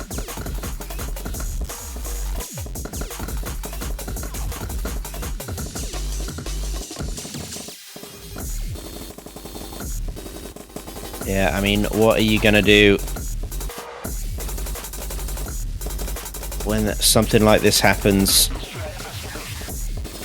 It's so tough to overcome it, and I mean, NoKJK looking to put on a clinic. We have seen, I think, 1 or 2 FCs in match on this, and NoKJK looking to add to that list. I mean, Nope's close to literally making this impossible. Make it once it's like 400k, once it's like 450,000, like that's it. You lost. NoKJK is making this impossible now, and he's still holding on to a full combo.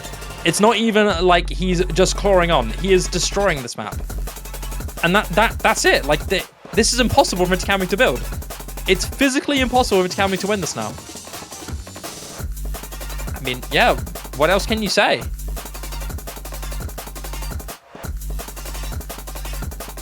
I mean, it is a absolute clinic from NoKJK, still holding on to the accuracy. God, man. At this stage, and a minute 20 of the map. The difficulty does ramp up, but you've got a nice easy section which takes you into the last 40 seconds. As long as you don't get caught up by the stacks, it's relatively free combo, and it's just about hitting that ending for the bragging rights. That's what this is. Yeah. It's for bragging rights. It essentially is, yeah. Intercamming, might I add, is actually making a pretty impressive show of this map, but nothing in comparison to what NoKJK is doing right now. It just isn't, unfortunately. This Chilean, well-rounded veteran superstar on the Lazer format, the Lazer Grand Arena, unfortunately has not been able to put out the stops. And NoKJK has taken full advantage of that, and able to just completely annihilate this map so far. Just barely hits that big slider there. 1/3 now to come through here. This is one of the most terrifying sections of the map to keep your composure on, as you got to change the rhythm of your tapping quite sharply and precisely, but still fully hit here from NoKJK. Finally goes down on those repeating three-way doubles. But that's to be expected. That's one of the hardest maps. That's one of the hardest parts of the map. And yeah, final 10 seconds of the map to come through, and NoKJK just barely misses out on a full combo. Yeah, and this will really establish the score margin. Look at that, 3.6 million. That's almost 900k. Yeah. Yeah, that's right up there with some of the best performances we've seen this weekend on this pool. And it is enough. NoKJK will advance, knocking out the highest rated seed so far. Seed number 4 has gone down to seed number 13, NoKJK. I told you, man, if someone like NoKJK, an iconic South Korean player, so strong, has made some great appearances for both OS World Cup and in other open rank tournaments, if he is in seed 13, you know that there is a possibility that something special can go down. And it did. And in turn, arguably one of the biggest upsets so far, with seed number 4 Intercamming going down to NoKJK, not long after Nick, seed 5, going down to Tebby, seed 12. It's a double whammy of upsets, Dimash. Indeed it is. And but that's how it goes. It just keeps on rolling on. So speaking of rolling on, I don't think we're going to take up much more of the time. Yep. Next match, we're rattling them off one by one here, is up and ready to go. And I think we're ready to pass things over to Dio and T1G, this one new guys. So thank you, Shiba, for joining us, and thank you all for joining for the Lazer Grand Arena. And we'll be back in just a moment. Yeah, just a moment.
Hello, everybody. Welcome back.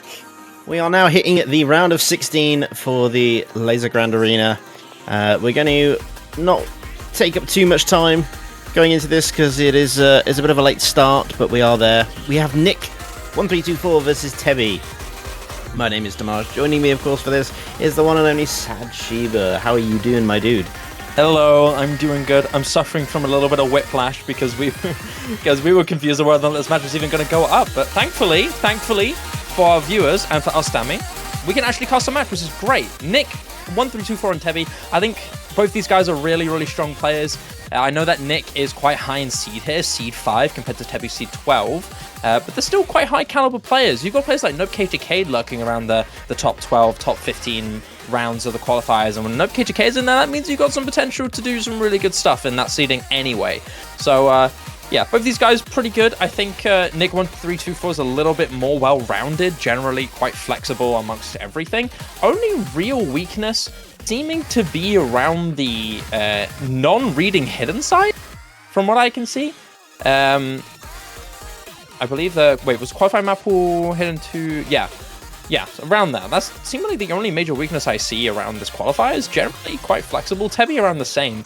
Only according to qualifier statistics, outshining Nick on the hard rock maps. Outside of that, it's either very close or Nick favored, simply put. So I'm looking generally for Tebby to want to exploit some of this reading stuff as much as he can, and that's why you see that no mod 4 of Let's Quartz get picked initially here for Tebby. Wouldn't be surprised to see Rogoku Strip potentially picked, or maybe even another map like the Hard Rock. But it seems like Nick's going to go into that anyway. DT1 and Hard Rock 1 for Nick. Yeah, well, Nick's picks in the previous matchup were Keelhold and Biddy Boogie. So Tebby getting rid of Keelhold makes a lot of sense, but of course that means Biddy Boogie gets locked in instantly. Kaleidoscope as well. We didn't actually see Kaleidoscope in his match against Swisti, but I think he's banking on the fact that Tebby played it as it was the 5th map between him and Yoxpai, and none of the scores there were particularly standout. So I think Nick's plan is to kind of take advantage of that and see what he can pick up. But on the side of Tebby, again, very different picks, like you said, mostly reading focused. Not opting into that hidden 2 I see, which is an interesting choice. But then again, it's a very, very dense focused map compared to what we saw back in the qualifying round. And now we're kind of racking our way through the bans as we look to see what the last map's going to be. It might be a DT map. Yeah, I think a lot of potential for that to be the case. Put a Castle on You might be a map that Nick wants to lean into a little bit here. Generally stronger on speed and generally quite famous for being a strong stream player. Despite this map having mainly stamina heavy requirements, a little bit of flow aim aimed in there as well, and Nick is very famous for his strong flow aim stream scores in solo. So I think that's one of the maps that Tebby might want to avoid unless he's really willing to go into that gutsy call. But I'm expecting Rogoku Strip to be the map that Tebby wants to lean into. Dragons and No More 2 seem to be the maps that Nick can really outshine a little bit more. Tebby has a similar theme of either gimmick control or alt tech control, and so those are things that you're going to want to avoid. Nick is following that theme quite well, getting rid of the DT2, sorry, in Arsene's Bazaar. This is your tech finger control map with a little bit of speed applied there as well. Yeah, Nick banned the DT3, Tebby banned the DT2. Right. I don't know if we've missed a ban here because we should just have one map left. Yeah, as far as I'm aware, we DT1, DT3, ban Hard Rock 2. I did not see a call for either Normal 2 or Hidden 2, sorry. There we go, Roku Strip. So it's Put a Cuss on You. Put a Cuss on You is the last map. Okay. So Nick seems to have gotten the pick that he wants here.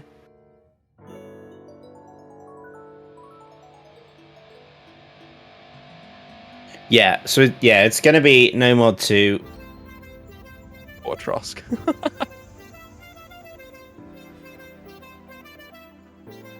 Alrighty.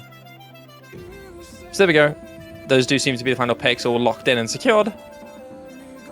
So Let's Quartz is going to be the opening map here as Tebby's pick. And then straight afterwards, we got DT1 and Hard Rock 1 for next picks, and then Delirium as the last one before our tiebreaker map.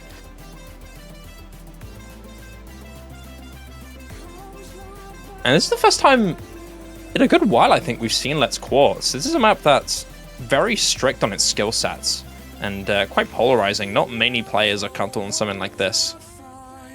So it was good to see Tebby lean into it finally. It is personally one of my favorite maps in this pool. Its style is so interesting and so cool to look at. If you can hit it, of course. Not many can. It's a very uncomfortable map. Very low AR and very, very complex.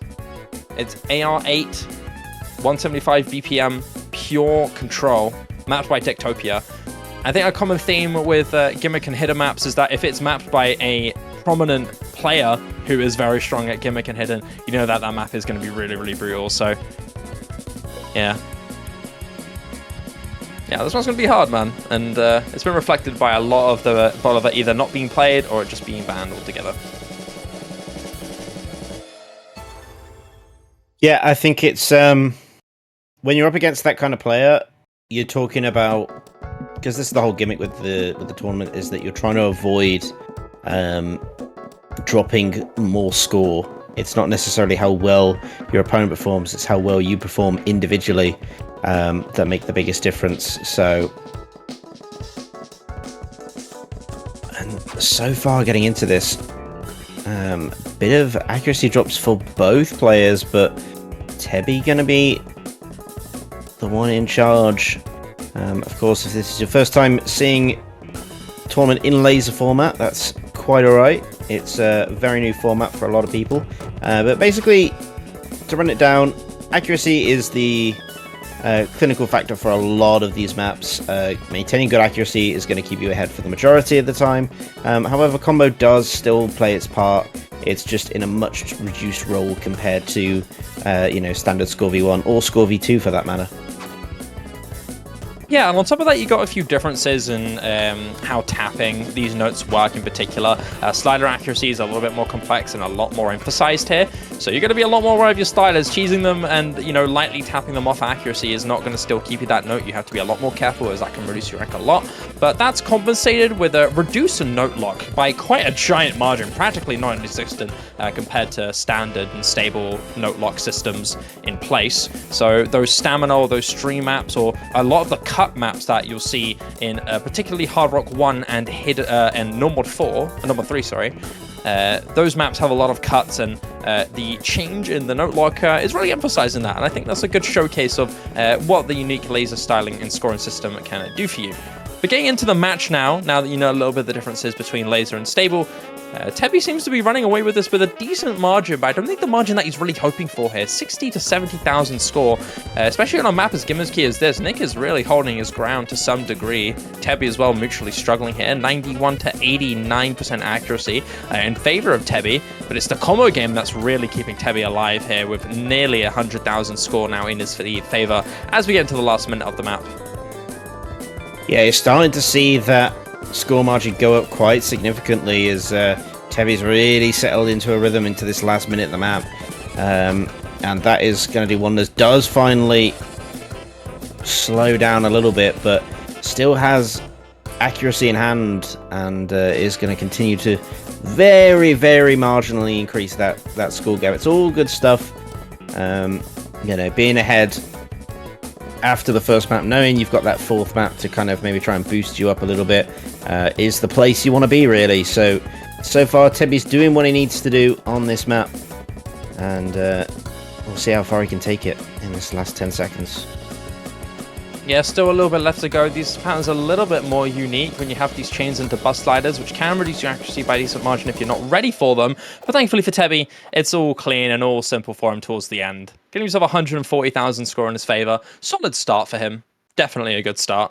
I think he maybe wanted it to be a little bit more one-sided, but Nick definitely put up a good fight, and with a map as difficult and as brutal as this, it's very impressive.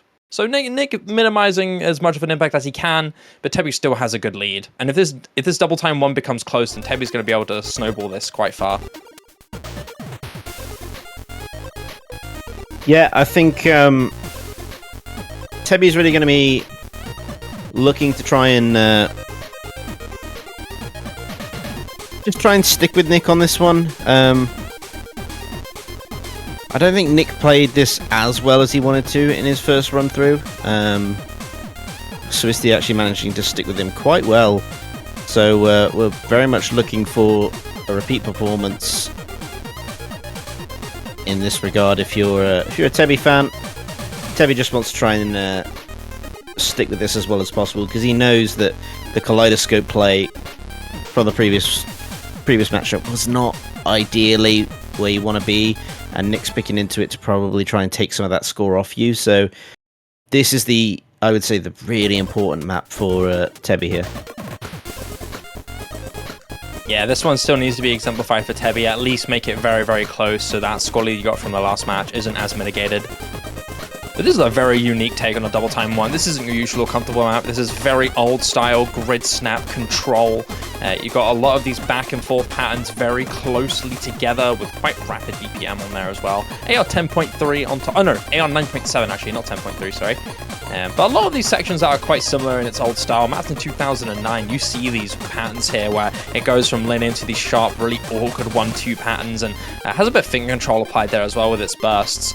So far, so good past the first minute of the map here. Tebby and Nick both duking it out with a little bit of accuracy in favor of Tebby, but after that combo break there from Nick, it is going to lead to a bit more of advantage from Tebby now that combo game and accuracy game established in his favor.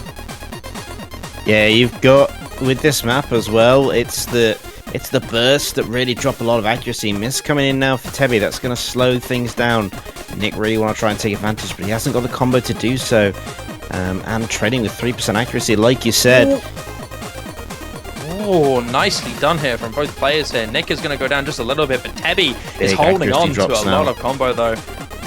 But unfortunately for Nick, these specific patterns here are just too much for him. Not able to hold on to anything of high regard. His accuracy is dropping down a lot, and Tebby is on a pop-off spree right now on this specific section here. Able to hold on to the hardest parts of the map and not mitigate his accuracy too much. Granted, still a drop, but very impressive to hit all of that cleanly with a few drops here and there. Better than missing everything like Nick unfortunately has had to deal with. And about 1 minute and 20 seconds left of the map running, and there's 115,000 score in favor of Tebby. This is exactly what he's wanted here. Keeping that lead in check, keeping that upgraded. And we're getting to a bit more of a doubles into control section here. Finger control on the max at this, and unfortunately for Nick, he's not able to hold on and keep his composure intact. No major drops on accuracy for him, but a decent drop in combo, not able to gain anything, whereas Tebby just keeps himself composed. Yeah, you got big accuracy favor now for Tebby. He's in a really strong position to just carry this through. Nick, I believe, actually got to a point of failure, so his score might not even appear on the MP after this. But a solid performance from Tebby. He's going to quite cleanly pick up some greater score here. Look at that, 300k in his favor. 300k, yeah. Yeah, really solid stuff.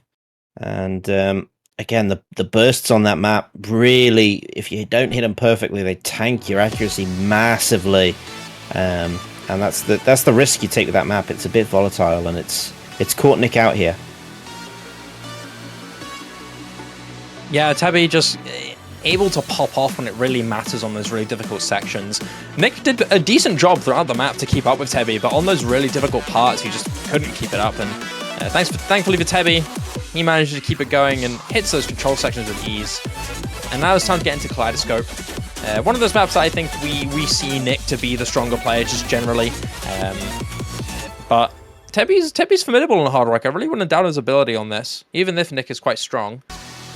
Considering how well Tebby's been playing throughout this match so far, there's potential for an upset on this. If he can upset Nick on his first pick, the second one's definitely there. But we'll have to wait and see.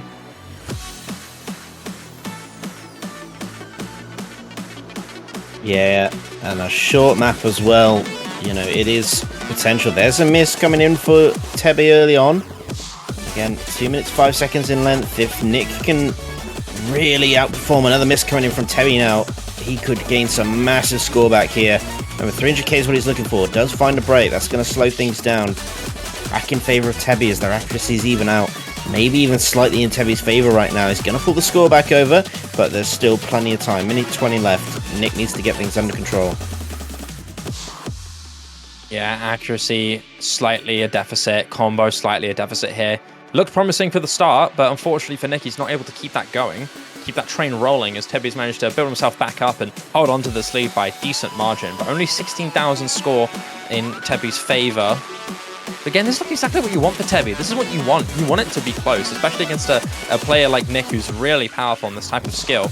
And as we started to get into the harder sections here with the flow more exemplified, these cut doubles and those back and forths really hit you. And it does lead to a break from both players, tying up the accuracy as well here for both players here. But Nick, with that drop, is going to give Tebby that lead once again by a solid 30,000 score margin. But it's still closable here. Look at these back and forth, up and down sections into the flow aim. It's really difficult and really hard to test yourself. But thanks to the Lazer leniency, not having to drop and worry about those note locks on the cuts does make it a little bit easier for our players to keep that accuracy in check and not go for a giant miss fall apart. It's more the aim sections and the aim difficulty of these cuts was tripping out Nick. And as we get into the last 15 seconds of the map, Tebby is running away with this lead.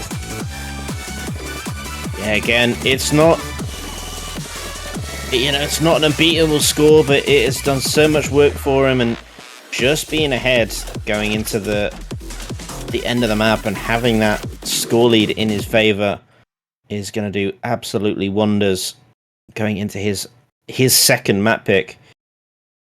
And yeah, look at that. 424k is what now separates them. That's quite a big margin to pull back in just 2 maps. Yeah, well done, Tebby. Popping off on every single map, even if it isn't an ideal map that he wants to lean into. Still good. And although that wouldn't have Kaleidoscope, Delirium's up next, a map that's very similar in its skill set. Both dealing with hybrid aim control.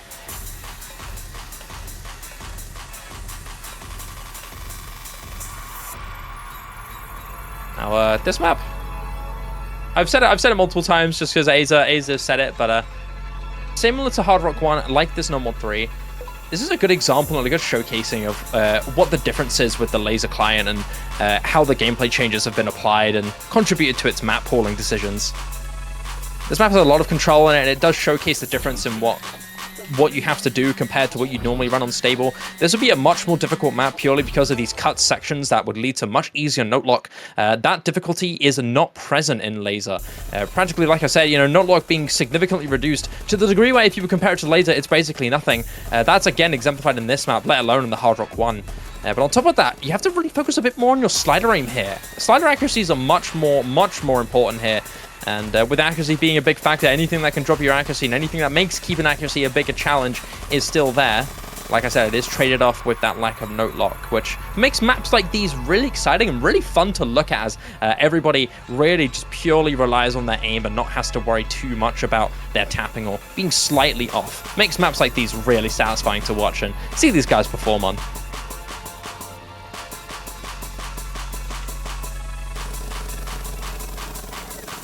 Yeah, it is a great opportunity to really see what players can showcase, you know, not having things like note lock and things. You can really just see how incredibly accurate players are, even on a map like this, but especially with maps where note lock could be an issue. But both of them do really well so far as we hit the first major section. No early breaks. There goes Nick, though, will be the first one dropping. Tebby doesn't trade it up immediately, and that's good news for Tebby, who will continue to storm through. Another miss coming in from Nick is already putting this match potentially too far out of reach. Nick's got to find something here. Break for Tebby, though. Yeah, finally Tebby is going to go down, but he's held his composure very well in these sections, those back and forth patterns as well, leading to more and more misses there from Nick. A small miss there from Tebby, dropping accuracy by a decent margin, but not too catastrophic. Still in his favor by about 30,000, but these specific back and forth patterns are leading to misses from both players here. And for Tebby, that's exactly what you want. You want Nick to struggle on this. You really want to mitigate any potential lead that he can gain from this. The more the merrier for Tebby. And both players are seeming to struggle here quite a bit. This aim control seems to really be a struggle for them. Those back and forths are very, very tenuous and very difficult to keep yourself on and keep track of, especially if you're not a signature control player. Not many can really perform at this level to a high degree. You know, some of these patterns are in maps that are world-renowned for their control difficulty. And as we get into that final KI with the doubles a little bit more emphasized and the spacing on some of these cuts a little bit bigger and a little bit more sporadic, Tebby's holding on even more so with these cut doubles into the single sliders here, holding on to a good amount of combo accuracy. Despite not being too dominant in favor of Tebby, still a solid 2% with the combo game really carrying him his lead here with 55,000.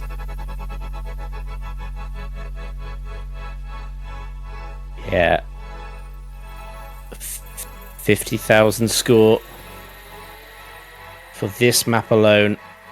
He's already up by nearly 400,000 score. Yeah, this would put it at nearly 400 to 500k in one map for Nick to chase down. Nick has to find something here. He has to flip this score as best he can, maintain those accuracies, and hope Tebby finds some chain misses. There's one on the stacks. Drops the combo. Nick will start to pull back score, but how long can he hold on to it? Let's find out. 40 seconds left of the map to go now. And we're starting to close in on that ending section where once again we're in a KI time with a lot more of that control and those really big sliders. Nick is going to go down, and we're going into the 1/3 slider sections here.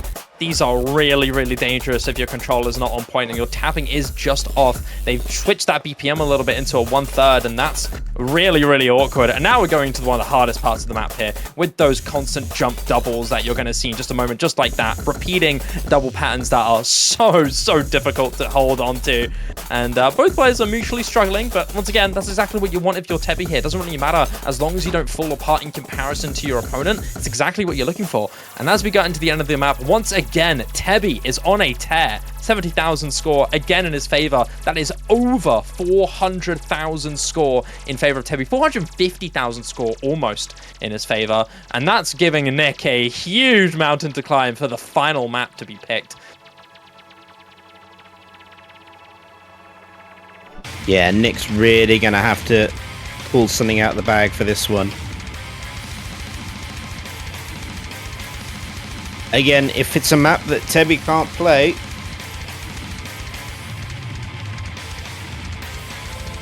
then it could work in his favor, but I'm not sure. I think Tebby's capable on this, you know. Yeah, I don't think that it's the only chance Nick's got at this stage, because he's nearly 500k down going into this map, so he needs an absolute banger performance just to have a chance. But Nick can do it. He is capable, but it comes down to one run, one try. Yeah, if there's any moment for Nick to really activate and pop up, it has to be now. And it has to be by ridiculous margins. We do not see maps up one by this degree very often. Very rarely in this tournament. So it has to be a stellar performance, and it has to be a big fall apart here from Tebby. If Tebby's willing to leave this map open, then it's clear that he isn't too worried about it. No.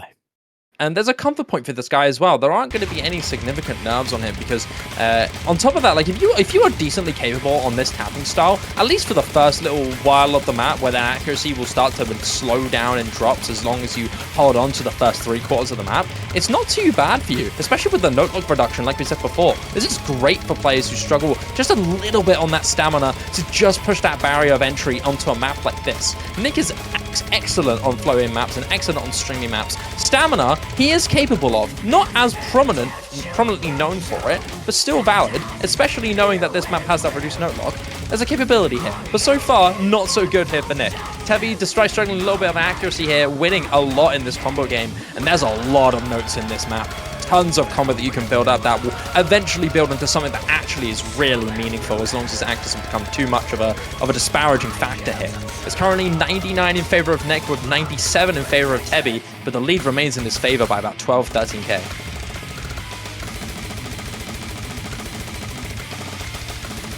Yeah, as it stands, it's not going to be enough for Nick. He really needs to hold on to what combo he's got here and pray for a Tebby miss, but it's not happened yet. Big spacing sections now. No one's dropping though. Oh, there they both go. Nick, that's a catastrophic miss there. Completely falling apart on that final stream. The flowing was nothing for him. It's the stamina that's really hurting him now. And he goes down from 99 to 94, 93 accuracy. And Tebby keeps his composure, still holding on to 96, the same back he was running throughout the entire runtime of the start of this map here. And we're about almost halfway through as the flame starts to ramp up, and Tebby doesn't seem to be struggling too much at all. Nick, though, cannot hold on to the combo. The stamina seems to already have taken a toll on him. Yeah, it will. He's not performing, I think, how he feels. He does not feel 100%. And that does affect you. It affects your mental. It affects so much about what you're doing.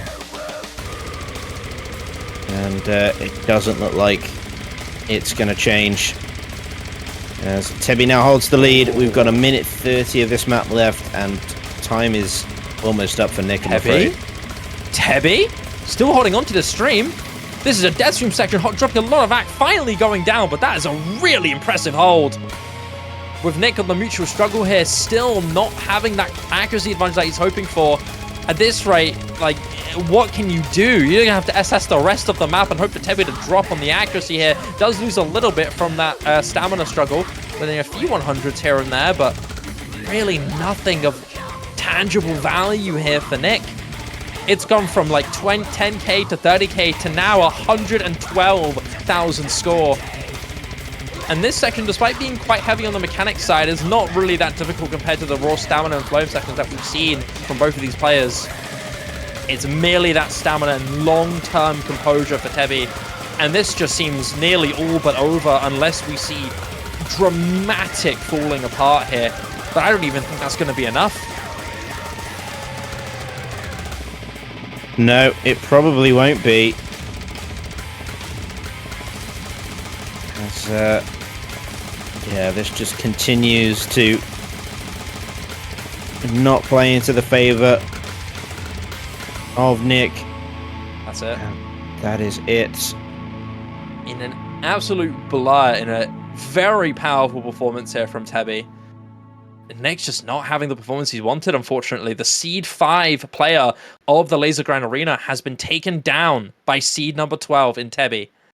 With great effort nonetheless. Good performances all around, winning every single map with a solid advantage. And that in turn leads to a win from Tebby by about score difference of just over 500,000 score. Yeah, he's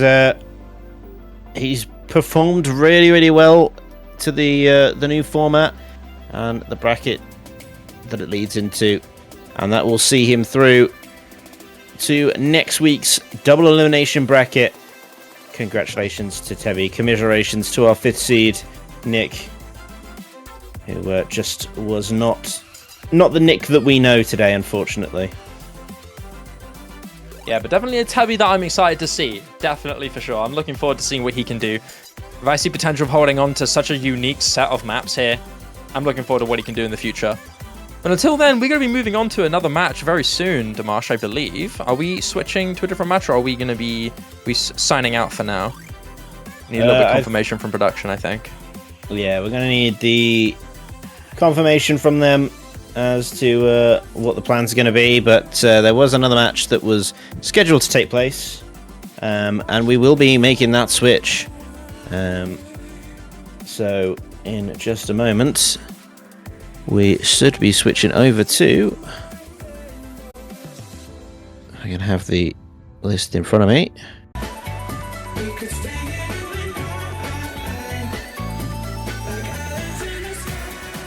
Hello everyone, good afternoon, and welcome back after a brief intermission to Lazer Grand Arena. It is the round of 16 Sunday here in this single elim bracket, and we are returning to the action for an exciting affair between two high-flying players from round of 32. It is Flying Tuna versus Ampy, both strong victors in their first matches of the week against Nev and Ruj respectively, And so into their match against one another we go to see if they can reprise some really solid scores and put up a banger of a match for us. I'm this one guy. Joining me for this one, and I believe joining me for his first match in LGA, is going to be none other than Dio. Welcome, Dio, to Lazer Grand Arena. Good afternoon, Aaron, and yeah, first match of Lazer Grand Arena for me. Excited to be here for this round of 16 matchup. As you said, both of them putting up some pretty solid scores. 3.6 million total score for Ampy versus Rudge earlier in the weekend, and 4.25 million for Flying Tuna versus Nev yesterday in the round of 32. Two overlapping maps for those two players, Put Curse on You and Rogoku Strip. Unfortunately, one of them was not streamed, actually. Ampy versus Rudge was not streamed.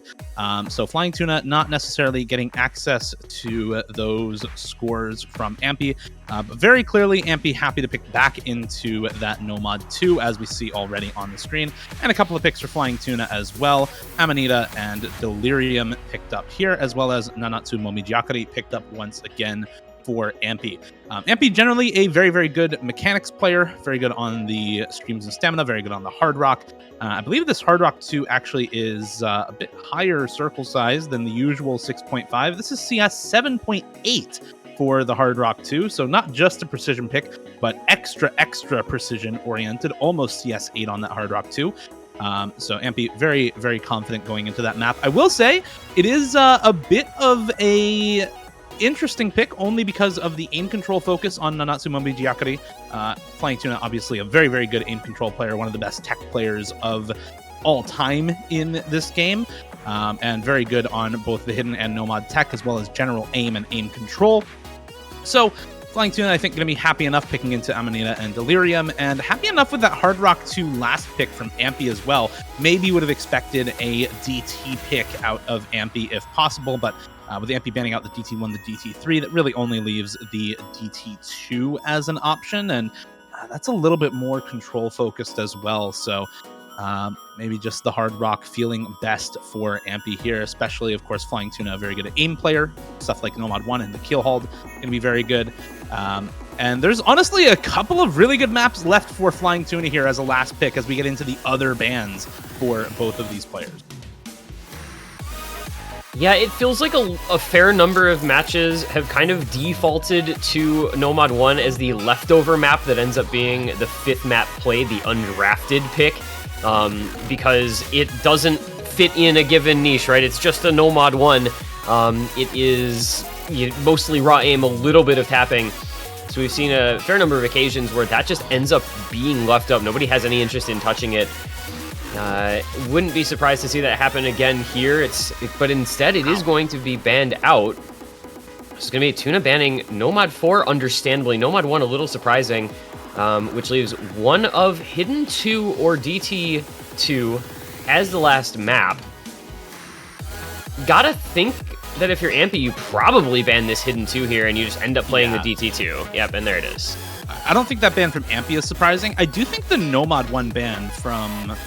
the Nomad 4 ban from Flying Tuna is pretty surprising. You said the Nomad 1 ban is a little surprising. I do think, of course, Flying Tuna, a very good aim player, maybe could have left that up, but I think the Nomad 4 ban is a little more surprising.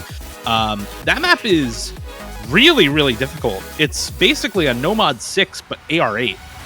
There's not a lot of players who are very good at that sort of thing.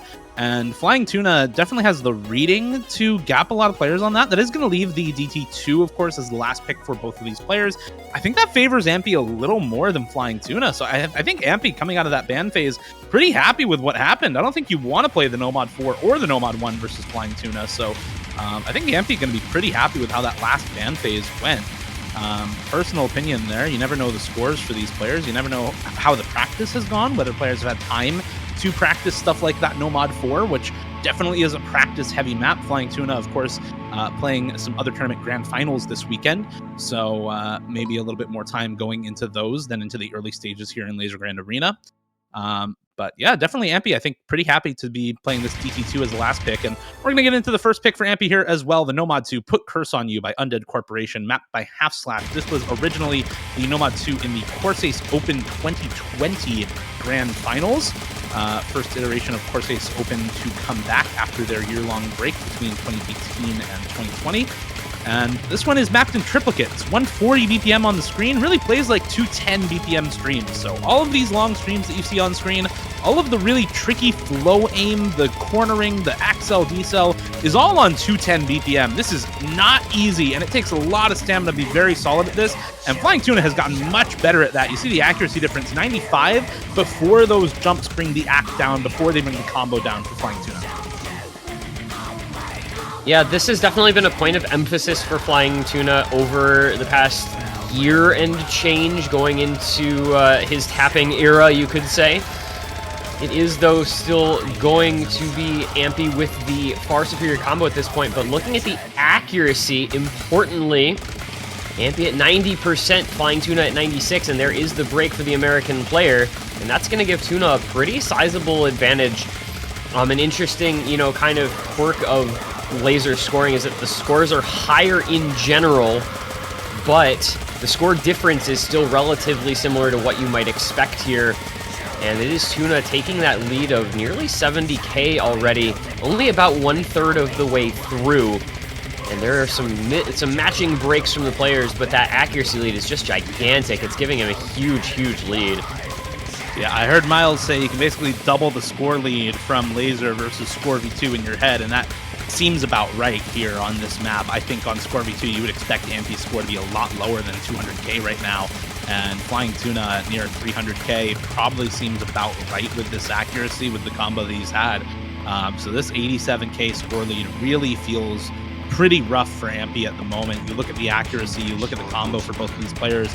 Look at the PP value on both of these scores. 248, 247 PP for Flying Tuna, 118 for Ampy. Really says all you need to know about these scores. Far more misses, far fewer combo, far worse accuracy for Ampy on this opening pick. And this is definitely a backfire of a pick if I've ever seen one, and doesn't bode well for the rest of this match. You have, as we talked about, the Hard Rock 2 CS 7.8 aim control. Yeah, Flying Tuna is not really a Hard Rock player, not known as one, but definitely the style of map is still good there. And of course, 2 of the remaining maps are Flying Tuna's picks. So this mispick on the Nomad 2 can be pretty devastating early on, and it's not getting any better for Ampy here. No, and one of the other, kind of facets of how this format plays out, as we continue to see that lead growing up over 150k, is that one really bad map can basically end your chances of winning the match, because once you go down, 200,000 points on the first map alone, it's a really big mountain to climb to try to make that kind of gap back up. It's unlikely there's going to be multiple maps in the pool that are that one-sided, just because this pool isn't all that hard for players of this caliber. And so when you see somebody down nearly 200k on the first map on their own pick, I don't want to say it means the match is over, because there are still 4 more maps to play and a lot of cumulative score to be gained, but it is setting a pretty big deficit in place for Ampy to lose his own first pick by 200k.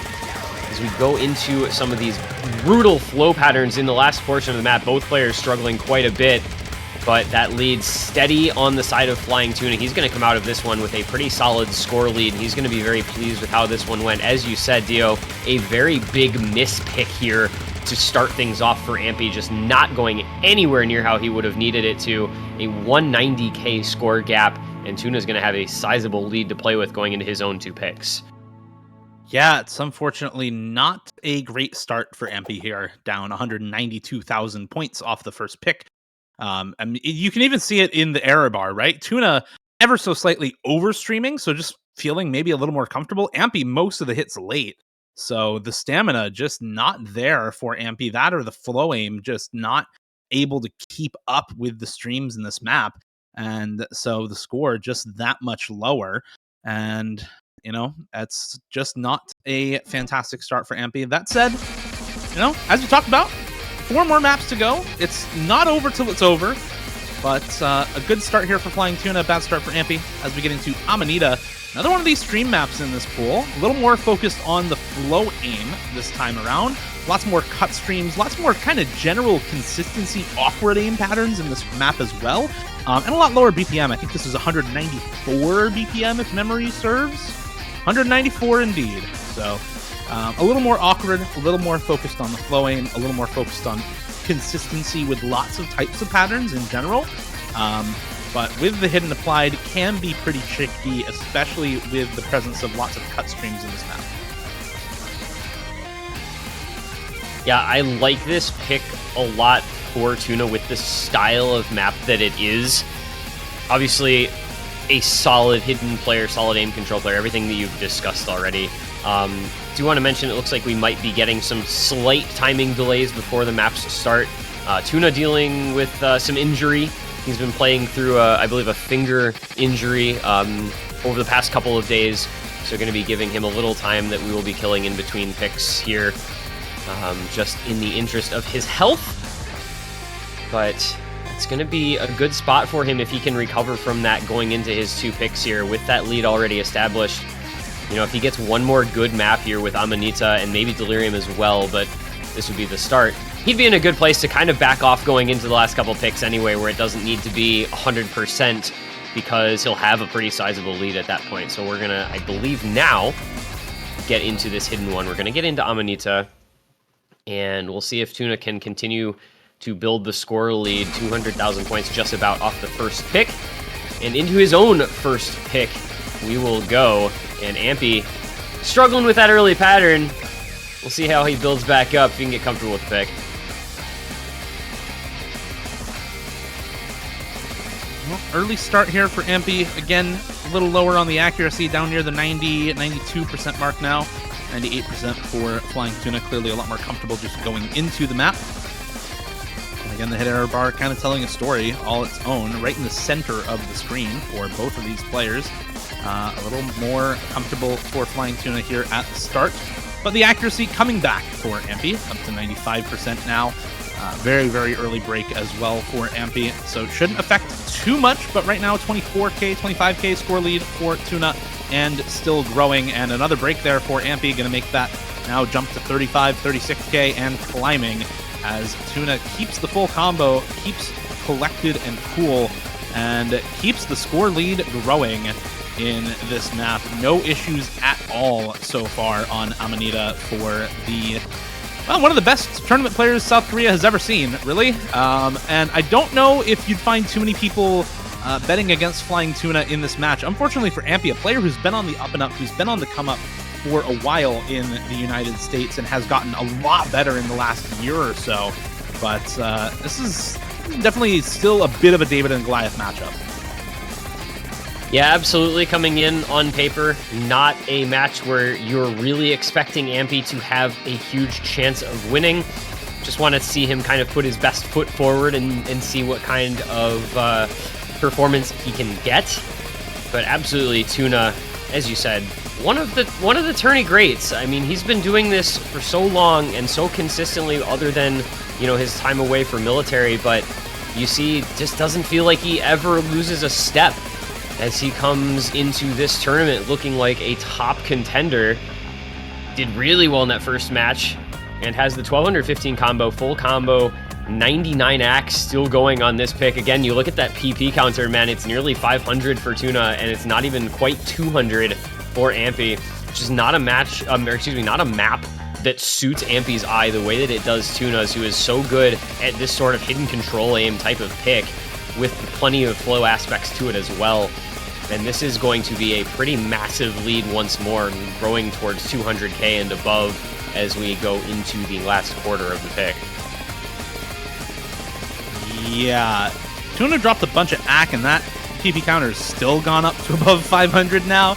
I don't know what the highest PP score has been this weekend so far. Maybe an FC on a DT map here and there, but this is pretty ridiculous from Tuna. He will finally drop a miss. I don't know if that counter is going to stay above 500 with this map now, with the miss coming through, but it's going to be damn close. And it's not really any better for Ampy that you're at 600, you know, 650k on this map maybe by the end of it. It just does not matter because Tuna nearly FCs the pick and is going to be up by another almost 300,000 score. Now a grand total of 480,000 points ahead for Flying Tuna after 2 maps. Just very good. What else can you say?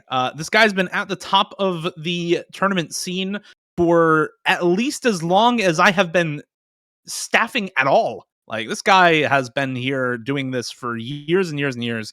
1 miss on Amanita, 493 PP, 98 AC, 1700 max combo out of 1900 or so. Just a ridiculous score, and now already a pretty rough overall score line here for Ampy.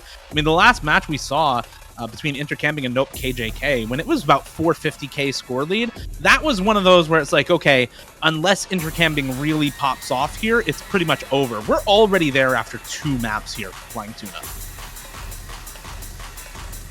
Yeah, this is how, with this format, how these matches can go. If you have a pick or two, as I started, mentioned in the Nomad 2, if you have a pick or two that are very, very favored your way, you can just take a pretty much unassailable lead within a map or two. And it is now a big, big struggle of an uphill battle for Ampy. I find it hard to think that almost anyone could make up this kind of score difference, considering the difference in how they've been performing on the first couple of maps with only 3 maps to go. Not over till it's over, of course. Client? It is supposed to... Okay, we should be getting Nomad 3 here. It should be Delirium. Not entirely sure what just happened. Yeah. But we're going to be getting Delirium eventually. We are going to get there eventually. Not sure why the Hard Rock 2 has started playing in the background, but we'll see if we get the Nomad 3 here soon.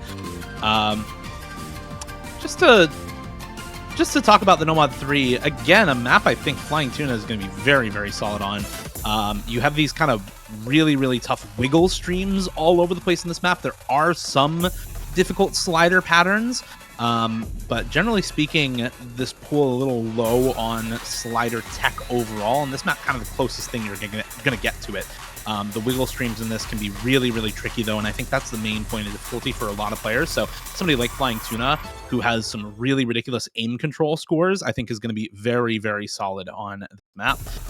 As for Ampy, again, not over till it's over, but already a 480,000 score lead for Flying Tuna cumulatively. And the start on this map also not going great for Ampy. Does find a very early miss. Not going to impact too much, but the score lead already over the way of Tuna once again. Yeah, tough scenes for Ampy as Flying Tuna got really everything he wanted with his 2 picks. Very good aim control player, very good tech player. And so these are both maps that you gotta expect him to perform very well on. And with that lead coming into his picks after the Nomad 2, it just gets better and better for Tuna. We'll see what kind of score Ampy can recover here, though. Plenty of map in front of us. This one's 4 minutes long, so there is a lot of time and a lot of map to be played. But Ampy's going to need to show us more comfort with these gimmicky maps than I think most anticipate from him, generally speaking, if he wants to make this a competitive affair.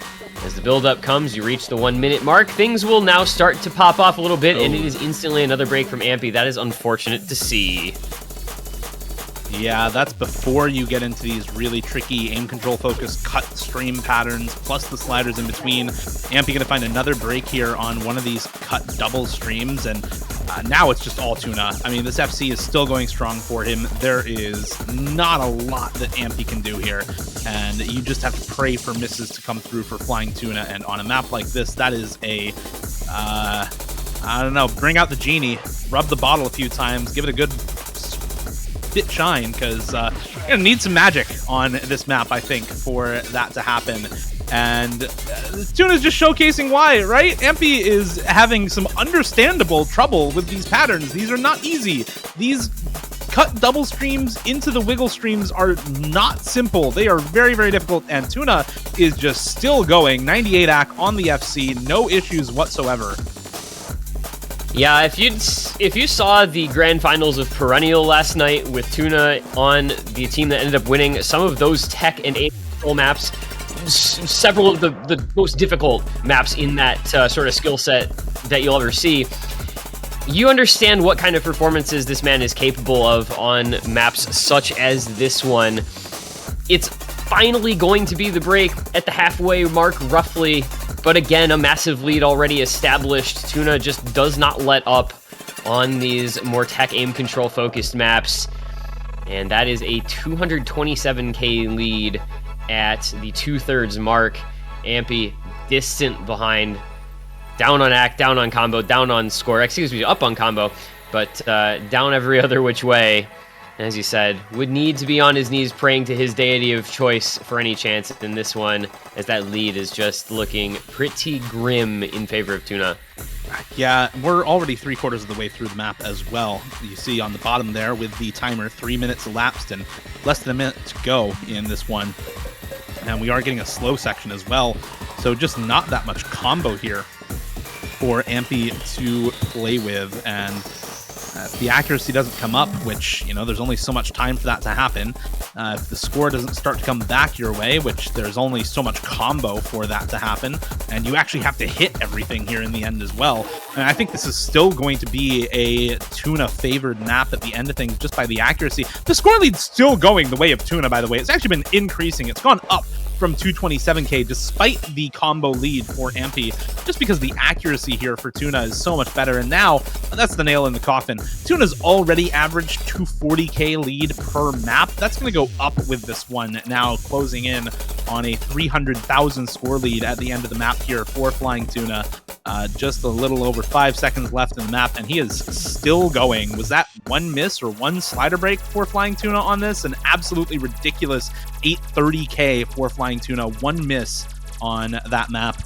288k score lead on this map alone, and yeah, the score average per map lead for Flying Tuna now gone up to about 267,000 or so.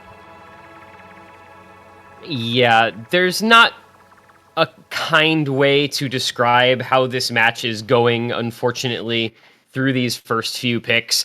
This is just, frankly, a brutal beatdown that Tuna is putting on Ampy.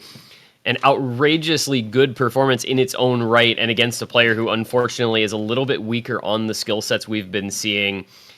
And it is just all Tuna all the time. And we will be getting into... There we go. We will be getting into that Hard Rock 2. It is the second and final pick for Ampy. As you said, when it was picked, you know, this is the sort of thing that Ampy is probably expected to do pretty well in the Hard Rock pool, but Tuna is just so good at the control aim, and this map features a lot of that. And so once more, Ampy going to be battling from an 800k deficit just to try to make a show of things, you know, try to maybe a little moral victory, maybe keep a little face in this one. You can't feel too bad about losing to a player of Tuna's caliber playing this well, but you still want to put forth, you know, a little bit of a better showing than losing by an average of 250k plus per map. So here's hoping that on his second pick, Ampy can do something solid. Yeah, let's see how this map goes. Again, this is CS 7.8, so this is almost CS 8. Forget 6.5. This is even higher circle size than most players are used to for precision picks in tournament. And again, very triple aim control focused. So a lot of the patterns in this map that give it its difficulty are just some really high spacing triples, as well as the kind of aim in between, a little bit of awkward aim, a little bit of linear stuff. The directional triples in this map as well can be pretty tough. So you're not getting an easy pick here. Both players breaking early on the accelerating Quint stream there. And yeah, you can see the aim control that we're talking about, right? The way that these streams go from stacked to full spacing in just a single note is really difficult to deal with on CS 7.8. And so far, it's yet another lead for Flying Tuna. 99% accuracy, does drop to 98 with that miss, but just not mattering all that much because Ampy, while he is comboing, is down at 94% accuracy, and that just does so much for the score. Another break, or a couple another breaks there for Ampy. Can keep this on the side of Flying Tuna. And, well, both players kind of breaking all over the place. And when you have that happening, you look at the accuracy, you look at how consistently they are breaking. And, well, the performance points tells the story. 200 to 100 in favor of Flying Tuna gives a pretty solid score lead his way as well. Yeah, it's a little bit amusing, actually, how easily you can tell kind of how the map is going just by looking at that top right corner. You don't need to see anything else besides the accuracy and the PP counter. That tells you all you need. And really, the PP counter on its own more or less tells you enough, since this is relatively heavily AC-weighted. 98.5 to 95 is a pretty big gap. And this is actually, thus far, one of the closer maps we've had in terms of score, right? It's only a 76,000 point difference in score. But when you consider that it's Ampy's own pick, and he's still losing it by that margin on something of a specialist skill set as well, it's unfortunately not the greatest. And we're going to come down to the last few moments of this pick with both players, as you mentioned, both players struggling on this, missing their fair share of times throughout this map. The aim control on this so challenging, and the precision aspect of it obviously making it even more difficult. But it is going to be Tuna adding to his lead a bit more. He's going to go up by another 70,000 points or thereabouts, depending on the outcome of this spinner. I think that doesn't change that much, actually. Yeah, it's 71,000. And 800k. Tuna just dominating this matchup as one anticipates him to do. Yeah, I mean... well, both players, of course, better off than the storyboard. Flipped upside down there at the end, missing about every node on the storyboard. But unfortunately for Ampy, not enough. And Tuna now ahead by a whopping 840,000 points. Pretty much over already, unfortunately for Ampy. Hate to say it, but despite this being a DT map, yeah, there's the score multiplier and everything, but... you don't anticipate ever an 840,000 score lead on Lazer, just because, again, the baseline score is much higher than on Score V2. So for Ampy, this feels like a nearly impossible task to be able to win this map and win the match off of it. And even if this were a normal match with, you know, normal point system, Tuna would still be at 4-0. So, It doesn't look good regardless of whether this is a draft format or a normal best of 9. Tuna is still looking very, very solid. And, of course, unfortunately for Ampy, this is the last bout. And once Tuna gets to about 400k, it's completely over. I don't know the exact multipliers on Lazer. I don't know if the score is normalized with DT to exactly 1 mil. If that's the case, once he's above 200k, it's already over. And with the combo lead early on in Tuna's favor, the AC lead early on in Tuna's favor once again, well, congratulations, South Korea. Yeah, this outcome not unsurprising by any mean. Not, you know, there's no surprises here, right? Tuna, the number 6 seed coming in. Ampy was the 11 seed, but just in terms of what we know about them as players, what we anticipate from them in their performance, you kind of had to see that this match was largely favored to Tuna. The only question now is, can he put up a 4 million score again? Looks like he may be able to with the scoring system acting the way that it does. And it's just been a one-sided affair the entire way through. Ampy down at 90 AC, Tuna at 97 AC. That's been tail of the tape for this match. It has been all Tuna all the time. He's going to go onward into quarterfinals. I would love to know offhand who he's going to be matched up against. I'm not sure if he has an opponent yet because there are still a couple more matches to be played. But Tuna's going to be a player to be scared of regardless of who he faces in the next round with plays like he has displayed in these 2 matches this weekend. Yeah, it's been a pretty one-sided affair here for Flying Tuna. 800k at the end of the map and a full 1 million score lead for Flying Tuna by the end of the affair. Spitshine not quite good enough on that magic lamp for Ampy. Just not able to find the win, not able to find the magic. And Flying Tuna going to be taking this one by a cool 1 mil overall score lead. Another 164k on the DT2 for him there as well. So looking very, very solid for Flying Tuna, and very well done from him. It does look like his quarterfinals opponent will be the winner of Welter versus Sigi. It's Welter in that so case it is because now Welter Welter. did already win that, yeah, by a very, very small margin. That was a super close match, but it is going to be Welter. Yeah, so quarterfinals matchup for Flying Tuna is going to be versus Welter. But in the meantime, congratulations to Flying Tuna on the win. Thank you to Ampy for playing. And I think that's going to be it for us. That is the last time we'll be seeing Ampy in this tournament in Lazer Grand Arena, because this is single elimination until some of the later rounds. So unfortunately, that is the last we will see of Ampy. So thank you to him for playing. And for now, we have another match coming up in about 50 minutes, 18:30 UTC, going to be Zudinator versus Antonio. That being the second to last round of 16 matchup. We do also have a Monday 13 UTC match between Anesthetic and Henry. So those two are going to be facing off on Monday, a little less than 24 hours from now. But that'll do it for us. Thank you, everyone, for watching. Thank you to Tiger for reffing this match. Of course, to the operator behind the scenes for streaming. It's about every Lazer Grand Arena match this weekend. And to T1G for casting with me. Thank you all for watching. Congratulations once again to Flying Tuna. And we'll see you all back here in a little less than an hour for Zudinator versus Antonio.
Hello, everybody, and welcome back to the last match today of the Lazer Grand Arena. It's another round of 16 match, Zudinator versus Antonio. I'm Fire Rage, going to be joined today for the last match of the day by Demarsh. How's it going, Demarsh? Hey, Fiery. Yeah, not too bad, not too bad. Oh, it's been a long weekend full of some really exciting matches, and I'm hoping this one's going to be just as good. Yep. Hopefully capping off the round of 16, round of 32 weekend with a bang with these last couple of matches. There is still one more match on Monday that got rescheduled. It's at a 13 UTC on Monday, which the pool showcase for quarterfinals will happen immediately after that. Nonetheless, though, let's focus on what we have in front of us. Band phase already underway. We have the bands coming in rapid fire. Nomad 2 for Zudinator. Not too surprising to see either Nomad 2 or DT2. Pretty much would have been Zudinator's guaranteed ban. not known for her speed or stamina, especially when the Nomad 2 is around 220 BPM. Antonio banning out Hidden 1. Also not too surprising, Zoonator very good at Hidden. Just not wanting to deal with that whatsoever. DT2 first pick from Antonio. Yeah.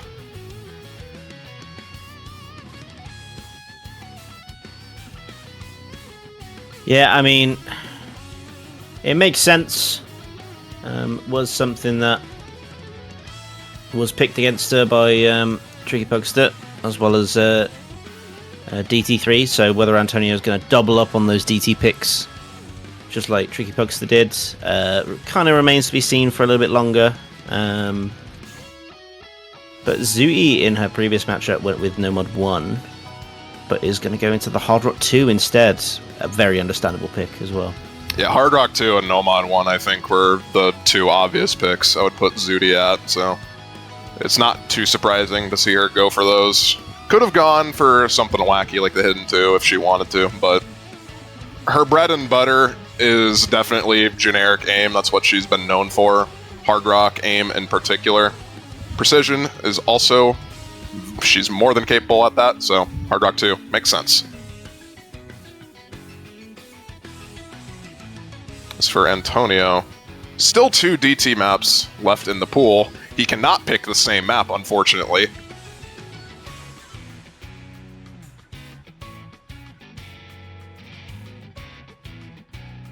We'll see if he goes into either one of those DTs, I think. Yep, DT3 is going to be the pick. Then we get to the second ban phase to determine which of these 5 maps are going to be the last map played. Just based on what we saw in the first wave, Nomad 4 ban from Antonio. I was thinking Hidden 2 personally, but probably saving that for the next ban is my guess.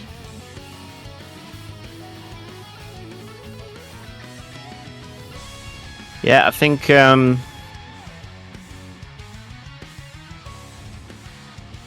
seeing what's left. So we got that Nomad 3, Hidden 2, Hard Rock 1, DT1.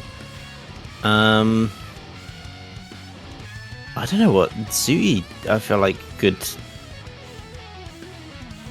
probably play a lot of those maps quite well. I'm not sure where she goes here, to be fair.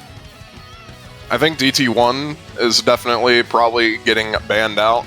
It's not that Zooty cannot play that sort of map, it's just she's not probably the most comfortable in it. Nomad 3 as well. That was probably more of a toss-up one, so not too surprised to see that either. I think it was probably between Nomad 3 and like Hard Rock 1, between what she would want to ban or not, and I think just leaving Hard Rock open makes more sense for her overall.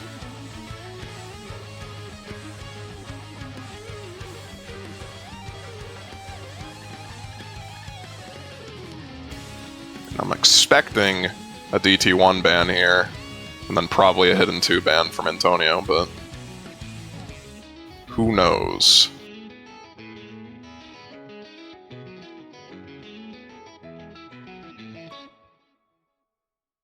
Yeah, so you're taking her time with it. And there it is. Right on the money.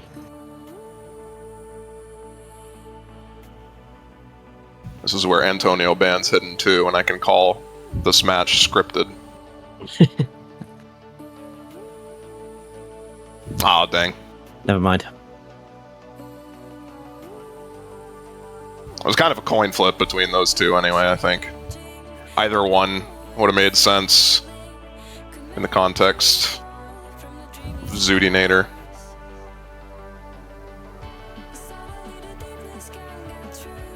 With all the picks underway. Oh, sorry. No, I was just going to say, yeah, a bit of a who's who of what's left. We Hard Rock 1, Hidden 2. Not many great options there, but we're ready to start the draft order. Antonio up first with Austin's Bazaar.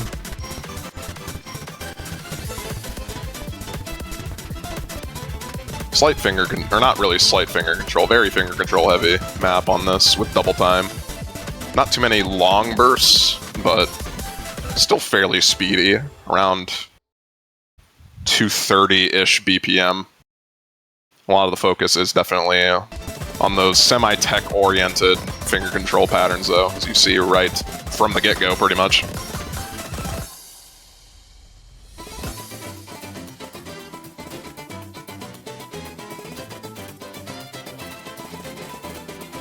Immediately you see out of the gate Antonio off to the better start. Zooty not far behind though, just trailing 3% on the accuracy. A little bit on the combo, but 2 minutes 25 is still plenty of time. There comes in a miss though. That is good news for Antonio. Gives Antonio a bit of a runaway with this combo lead.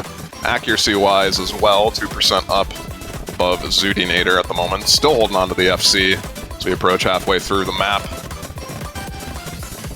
Not really having any issue comfort-wise. Very solid first pick.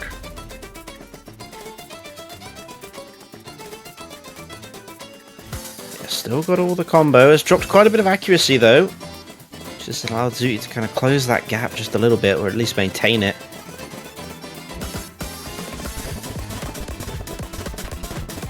It's not an awful lot, granted. Still 1% advantage in favor of Antonio, and I think at this point, regardless of what happens, he's going to be coming into the second map with the advantage score-wise, just whether or not he can FC right now, which is looking to close it out at the very least. Still holding on to the FC, going to be getting it at the very end there.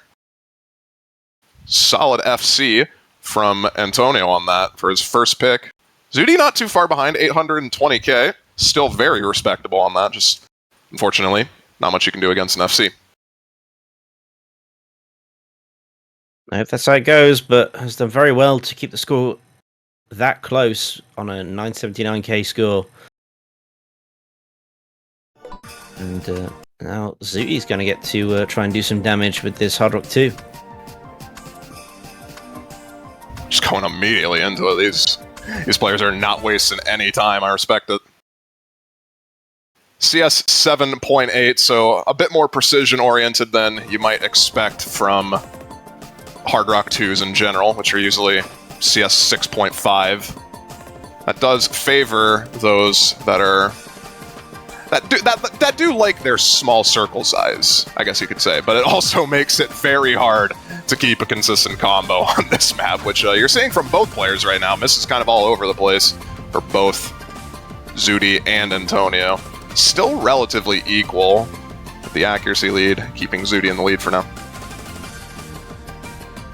Yeah, a couple more misses as well for Antonio is going to help that along.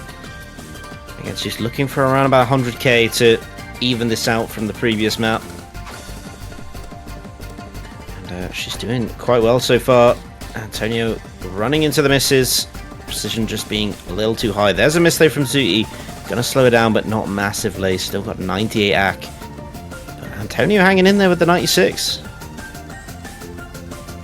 I was going to say Zooty seemed to get her bearings on the map, settled in a bit, but still dropping a couple misses here and there. It's not going to be the end of the world for her, thankfully, but it's going to keep the score lead from really growing any more than 50k as we get into the last part of the map here.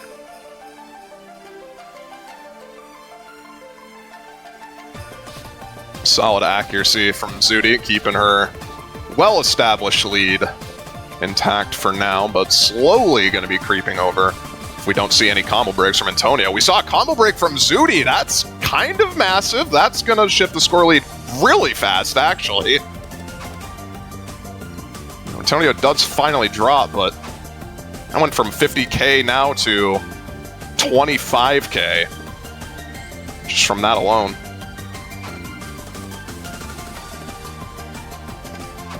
Going to be a couple more repeated misses from Antonio here, which kind of offset it, but all things considered, not too bad.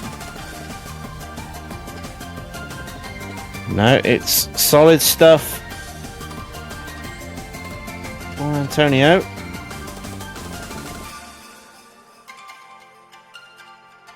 As he will maintain his lead after this map.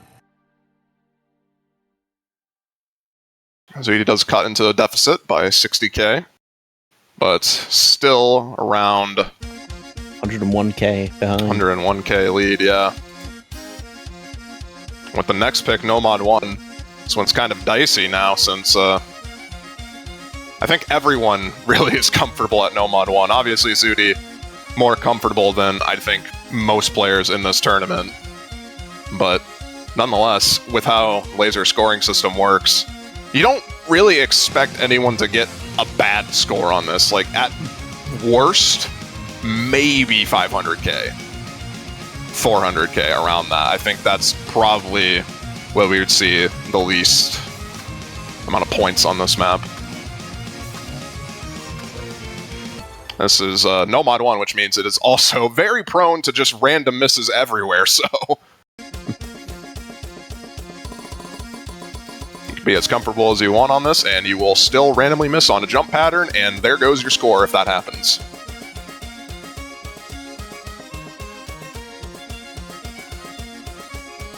And also I've noticed as well, it's very hard to gain a massive score advantage without the combo, because a lot of players very comfortable with the aim and can maintain a very high accuracy as well. So just being able to out-combo your opponent still really helps on a map like this.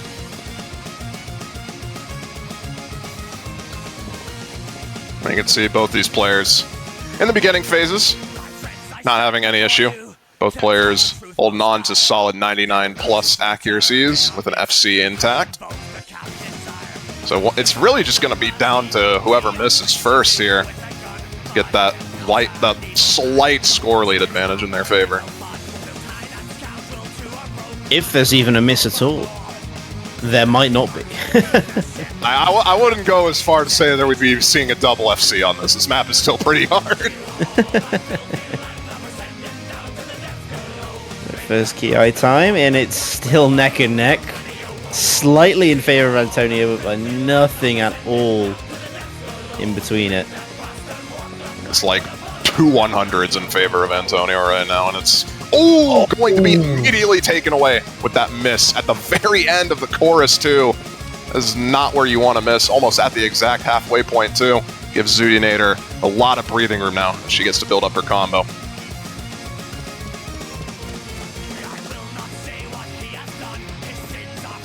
Yeah, her accuracy is good enough that the combo is just free score advantage at this stage.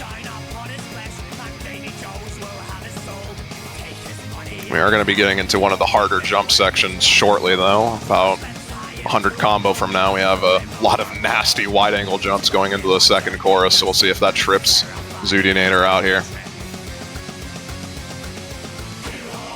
No, she nails it. Okay. Go off. Go off, Queen. Zui is gaming right now. With an open field, you wonder how much damage Antonio's going to face. I mean, it's already 130k against him. So Zui's ahead by roughly 30k right now. Does find a miss on nothing. Nothing. The client lag. I think that might have been what happened there. That is so unfortunate. It's not going to be the end of the world, but that does stop the bleeding for Antonio, getting a break there, sent from the gods. Just needs to hold it together, and it'll still be relatively even, at the very least. It's still going to be in favor of Zudi, with Antonio missing there, but it's not going to be nearly as bad as it could have been. Zudi is just nailing these jump sections, no problem at all, my god. Yeah, she's really putting on a clinic right now, but at least the relief of Antonio, she has missed. So the damage will be minimal at this stage. But that goes from probably a 250k score gap to only a 150k score gap, which puts Zudi in the lead by around 60k. Still well within reach. So that miss could actually be huge in the grand scheme of things. Yeah, very well could be, right. Back over to DT now for Antonio's second pick. We've got Dragons on the 1.6 multiplier, I should add as well. Yeah, so slightly faster than your standard double time.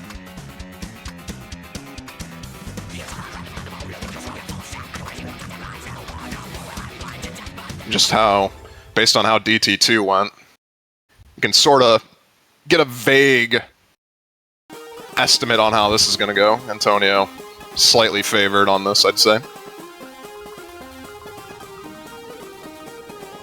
Yeah, I'd say that as well. If Zuti can keep the damage to a minimum, though, could bode very well for the last map.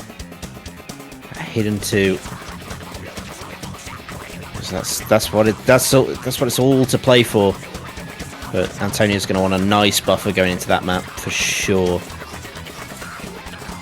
Even if he doesn't get a buffer, at the very least, keeping a lead within 60k or 50k or so should be more than enough to go into Hidden 2 thinking that you have a chance. As of right now, though, both players still holding on to their FCs. Accuracy lead in favor of Antonio by about 2%.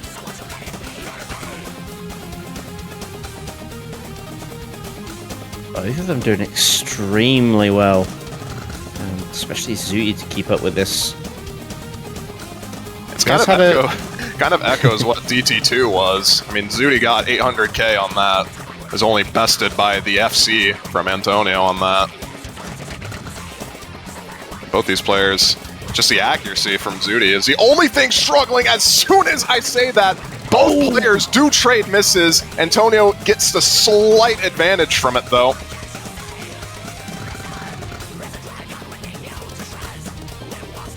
Now 40k, 50k bout in favor of Antonio as combo has been reset. It's just that accuracy lead doing all the favor for Antonio right now.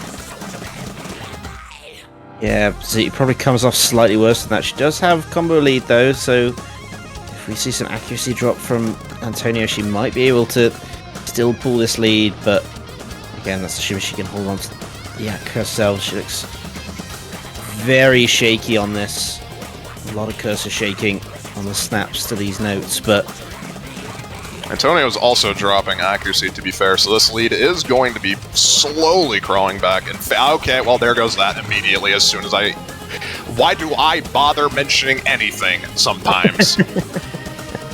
And just like that, this lead has skyrocketed to almost 100k and probably going to... it's going to continue growing. I really need to stop talking. All right.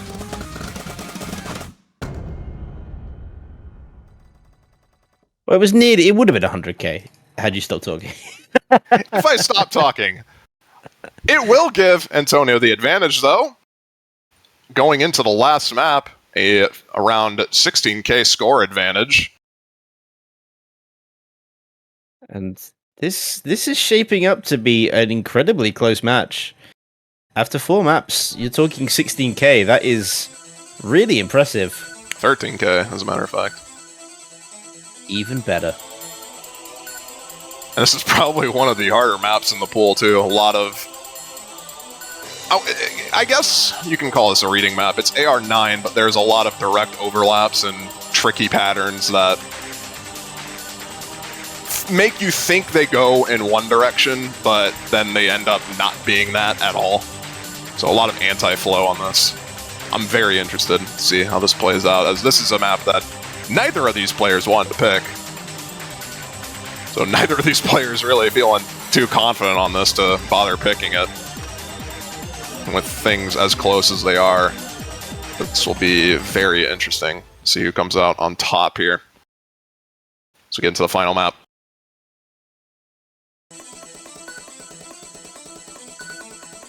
We're off to the Rogoku strip. Decided. I feel like this map has decided a lot of matches this weekend.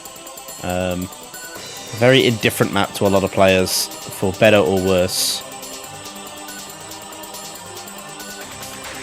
It's a very tricky alt map, all things considered. There's a lot, like the patterns that Zuti just missed on right there. Those patterns are deceptively tricky to play properly. Antonio will be getting the very slight lead because of that miss. Not going to be the end of the world. This map is one of the longer ones in the pool at 4 minutes, and just like that, it just immediately skyrockets over to Zudi from that chain miss and accuracy drop from Antonio. Yeah, that is not what Antonio needed right now. As they mirror each other's accuracy gains and losses. So, Zudi holding her 27k. She has what she needs right now. She can hold this for the next 3 minutes. A miss from Antonio is going to help that as well.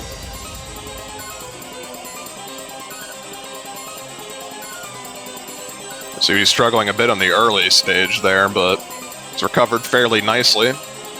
Antonio struggling a bit on these linear patterns, just missing on random notes in the chain. I think unfortunate over aims here and there. Luckily, not going to be as bad as it would be on something like Stable, since no note lock, so only drops the 1 miss, but... Zudi, though, dropping a lot of accuracy through that. Still manages to hold onto the combo, but they both come up with misses now. Zudi's still ahead with the accuracy, and that big combo lead's going to help her with that lead as well. So Antonio's got some work to do. Big chain miss and drop of accuracy for Antonio there. Both players trading misses in this part. Probably the hardest section of the entire map. But we're going to be needing to see Zudinator drop accuracy, or at the very least. Preferably, though, we'd want to see her get a couple more misses here and there as we enter the last stage of the map, halfway through. Bit of a slow section here. Still possible to miss on, though. A lot of snap aim and overlaps here that can trip you up still. We've seen quite a number of players miss on these over the course of the weekend. And 1 miss could be all that separates them. 57k in favor of Zudi right now. This is roughly 40 to 38k in the lead on the scoring. But 1 miss, too many accuracy drops could flip it. This gets really dicey if Zudi misses before Antonio does.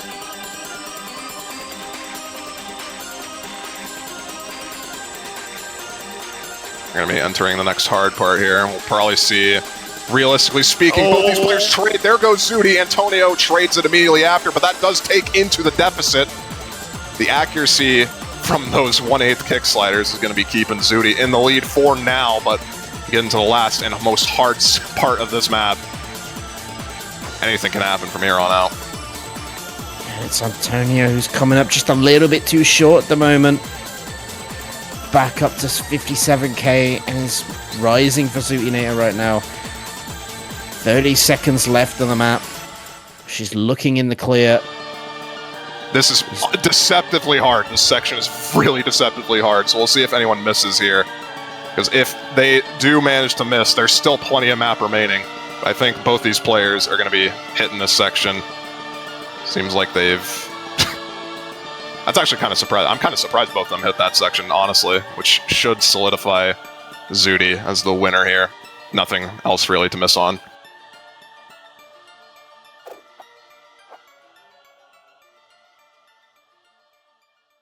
Came down to the wire, though. Only won by about 60k points overall.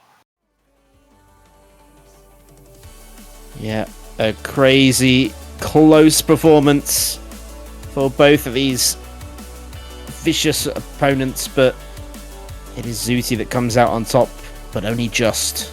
Those DT maps really shining well for Antonio, but it just wasn't enough. He needed that little bit more, I think, from that second DT map to have made this that bit closer. So Zudi will escape out of the single elimination bracket and has made it to the double elimination. She will be back next week, but it is unfortunately goodbye for Antonio.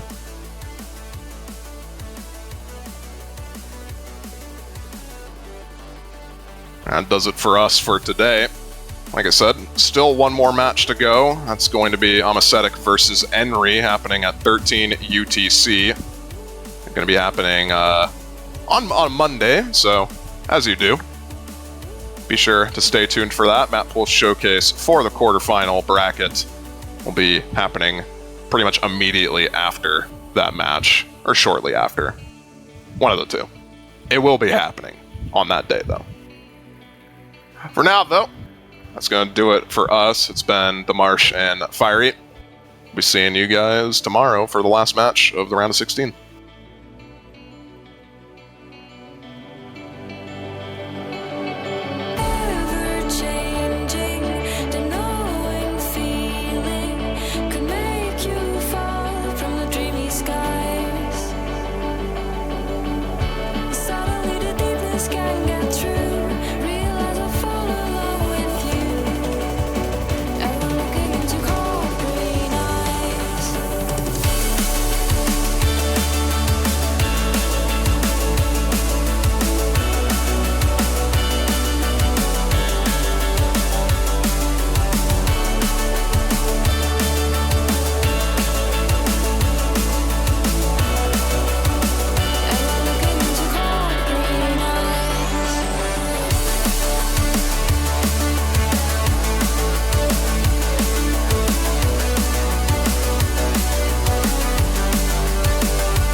Hello everybody and welcome back to the Lazer Grand Arena for our final match of week 1 between Henry and Anesthetic. And on paper, Henry has been performing phenomenally across a number of tournaments over the past year, but Seed 8 versus Seed 9 could be quite a close one. We've got 5 maps to be played. And of course, at the end of those maps, the player with the higher cumulative score will be the winner. And looks like we are into it already. And it looks like players are already into it. And we've got Hard Rock 1 being played. Hopefully we can get the scores on screen, as it seems like the players have already played through most of the pools.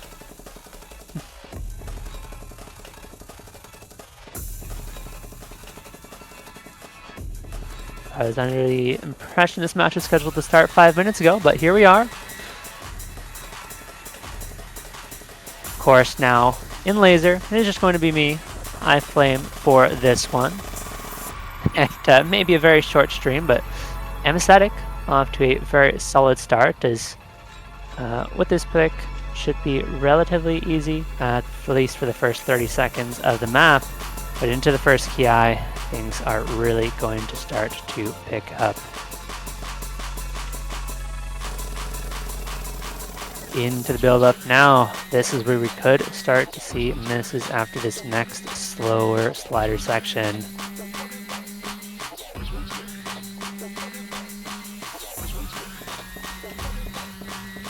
Just going to be Anesthetic winning on accuracy right now. 2% on a map like this could actually make a noticeable difference in terms of score. And Henry has found a big drop. Anesthetic still holding on to that full combo. Into the Ki now. Anesthetic is going to be trading back, but holding on to that slight accuracy lead. Henry does recover, brings the score ever closer. Both players finding misses now. Multiple drops for each one. And Anesthetic in the lead by less than 1,000 points right now. It is anyone's game. And it is a big accuracy drop from Anesthetic down to 96. Does give the lead over to Henry. This is another section that's very, very easy to find multiple misses on, especially with these back and forths. But both players hitting them with not too much trouble. What we are seeing is Anesthetic continuing to fall farther behind in terms of accuracy, and a couple misses now as well. Henry now has a good chance to really take over this map here, pushing that score lead to about 30,000, finds a miss of his own, and Anesthetic is right back in this. We've still got half the match to be played. It's anyone's game. The ending of this map is very tricky as well. There are a lot more points to break, a lot more points to drop accuracy, as both players are going to be trading misses once again, and we are pretty much dead even going into this first year wiggle section. We'll see if either player can start to build up some kind of combo and give themselves a real advantage that we just haven't seen so far, as both players now back up to 200 combo, both players recovering the accuracy as well, and it could very well come down to the next few drops, and it could at this point come down to which player can hold on to their accuracy better through this last KI section.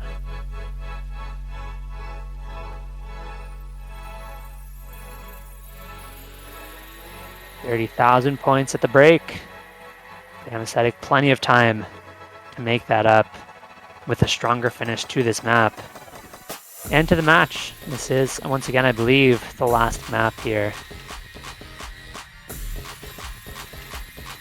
And we don't know quite yet the cumulative scores, so we'll be finding that out shortly after this one, but here we go. Both the players need to hold to these sections. We have a bit of an easier, more straightforward burst section that is going to allow both players to build up some combo before this last pretty tricky section coming up now. Here we go into the slider patterns. Both players up to massive combos. If either one breaks and the second player can hold, this one could be decisive into the ending, but they have kept it incredibly close for the time being. It's going to be Anesthetic finding the first drop. Henry holds on this time around up to 700 combo. That score lead is going to absolutely skyrocket as long as Henry can hold on, already up to 60,000 points. And with the map coming to an end, it looks like it's going to be nearly a 100,000 point victory in Henry's favor. Does find the miss though, so it's going to be stuck right around 70,000. Anesthetic has traded it back. Accuracy is going to be even on both sides. So now the question is 70,000 points enough for Henry to take this one? Find out shortly as we load back into the lobby.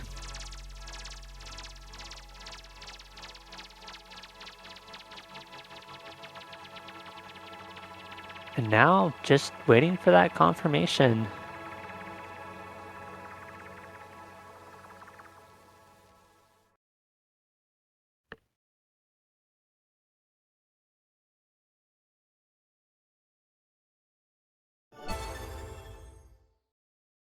Oh.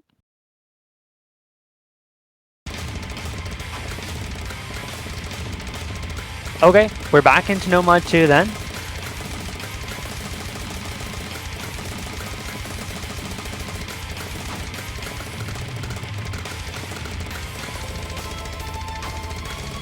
And okay, I guess that was the first map, and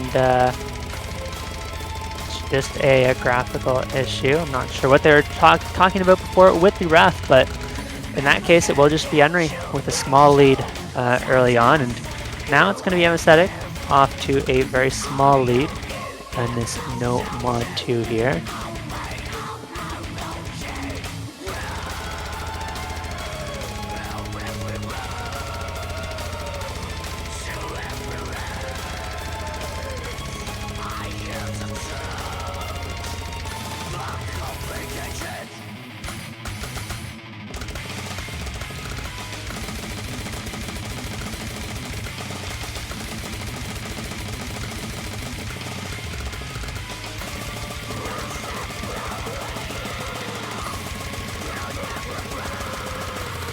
Anesthetic behind by about 300 combo after that earlier drop, but with the accuracy still up at 94, is going to hold on to the score lead, and Henry now finding multiple misses on these stream sections, really not having a good time here, down to 91% accuracy. And keep in mind it is cumulative score, so winning a pick doesn't necessarily matter, especially if it's relatively close, as we saw on the last map. If Anesthetic can win this one by more than 70,000 points, then we'll have a pretty decisive advantage going into the next maps. And so right now, in a very good spot to do so. Up to 900 combo with half the map to go. In a bit of a slower section, build up that free combo, really push this score lead. The ending, of course, is going to be a little bit trickier.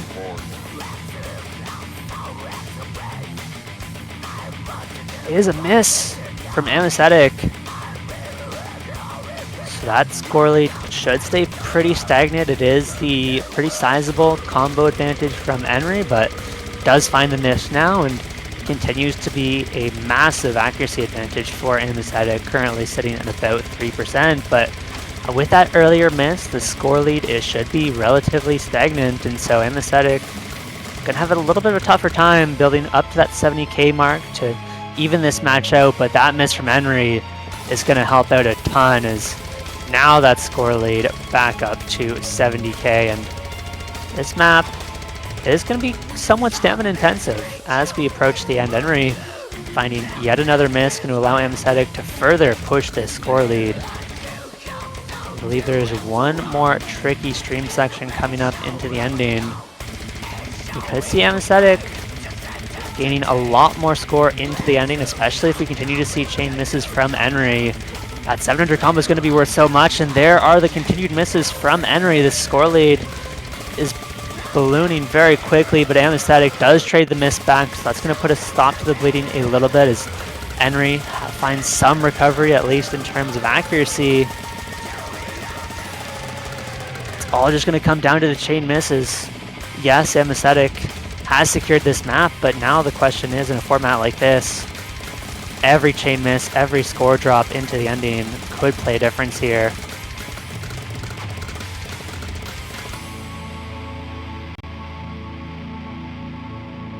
And it looks like it's going to be 140,000 in favor of Anesthetic, so overall going to be a 70,000 point lead here after 2 maps.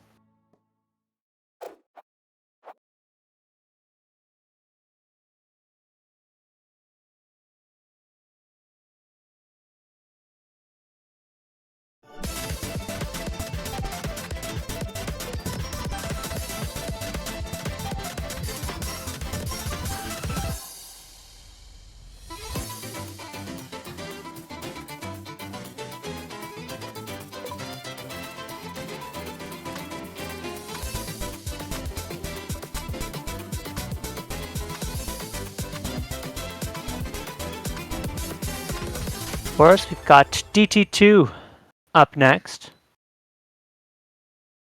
This was an Anesthetic pick, so a map that you would generally expect Anesthetic to look a little bit better on.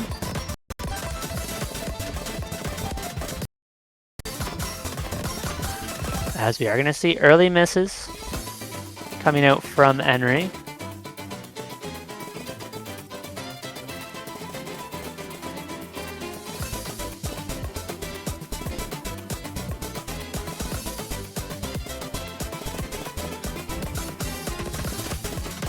That is going to be traded back, however, by Anesthetic, and this is where the map really starts to pick up. This is where we kind of start to expect to see more misses. There's one coming out from Henry, as Anesthetic has done a good job of starting to rebuild that combo. This is an incredibly short map as well, already nearly halfway through, and it is just an ever so slight score lead for Anesthetic, but you have to keep in mind we have Henry's pick up next, so considering this is Anesthetic's picks, you want to see Anesthetic build up a little bit of a bigger score advantage than 15k on a map like this, as you generally would expect Henry to be stronger on the next one. But into the slower section, it's still going to remain a 20,000 point difference, as both players have done a good job recovering their combo.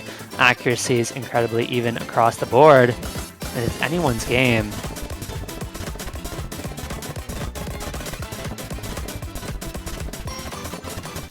Here we go into the last KI. There's only about 18 seconds left. It is kind of easy to find a miss here. Both players looking strong for the time being. We have seen some accuracy drops from Henry, allowing that score lead to increase to about 50,000, and it looked like a miss from Henry right at the end.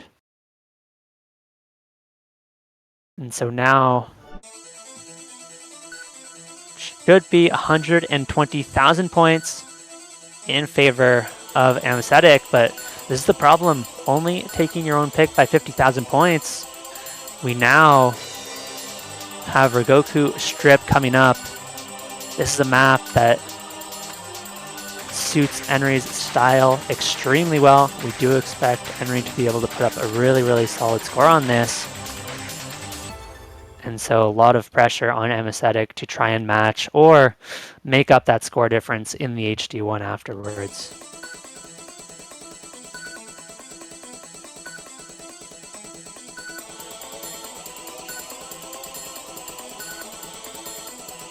Here we go, into the hidden pick. Enri needs 120,000 points at the moment to make things up. Going into the, I suppose, final map. You almost wanted to call it a tiebreaker, but it isn't quite. You don't quite have tiebreakers in this format. Although it can feel like it, as we do see early misses and accuracy drops from Anesthetic. And this is the problem, right? This is not the kind of map that Anesthetic is comfortable on. Enri, he's so incredibly good at low AR, so incredibly good at the hidden reading picks, especially some of these more aim-focused ones, some of these aim control-focused picks, and Anesthetic needs to keep this score lead under 120,000 points if possible, but we're already up to 75,000, and we're a minute into a 4-minute map, so there's going to be so much time for Enri to really push this score lead, and I think for Anesthetic, it's going to be about recovering, trying to limit the damages as much as possible anyways. Let's see if both players can hit this aim section.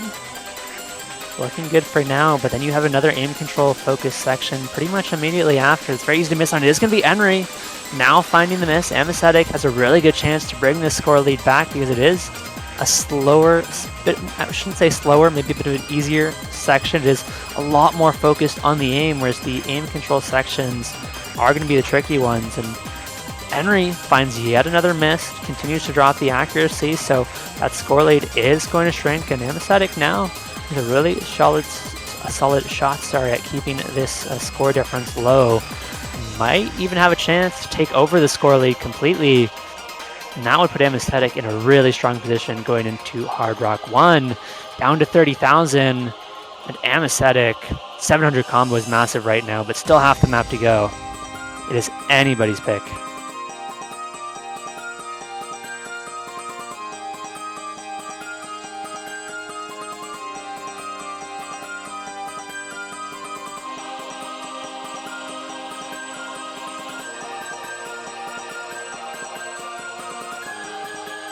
There's a miss from Anesthetic.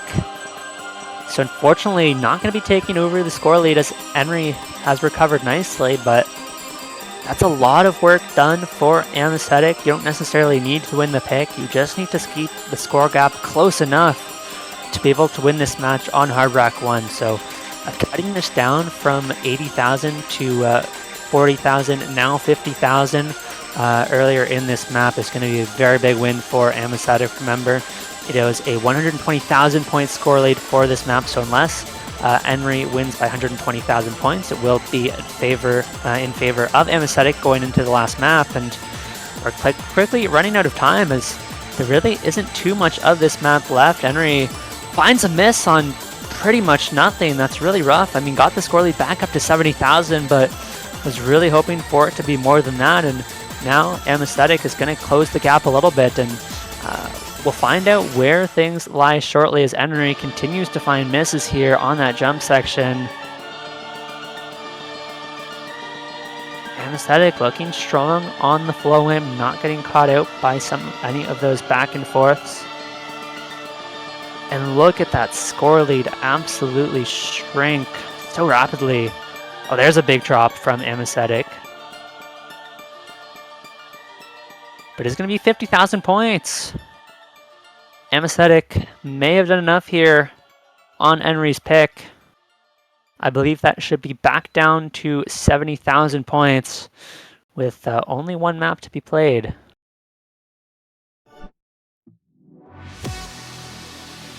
And of course, that will be Hard Rock 1, the tech pick.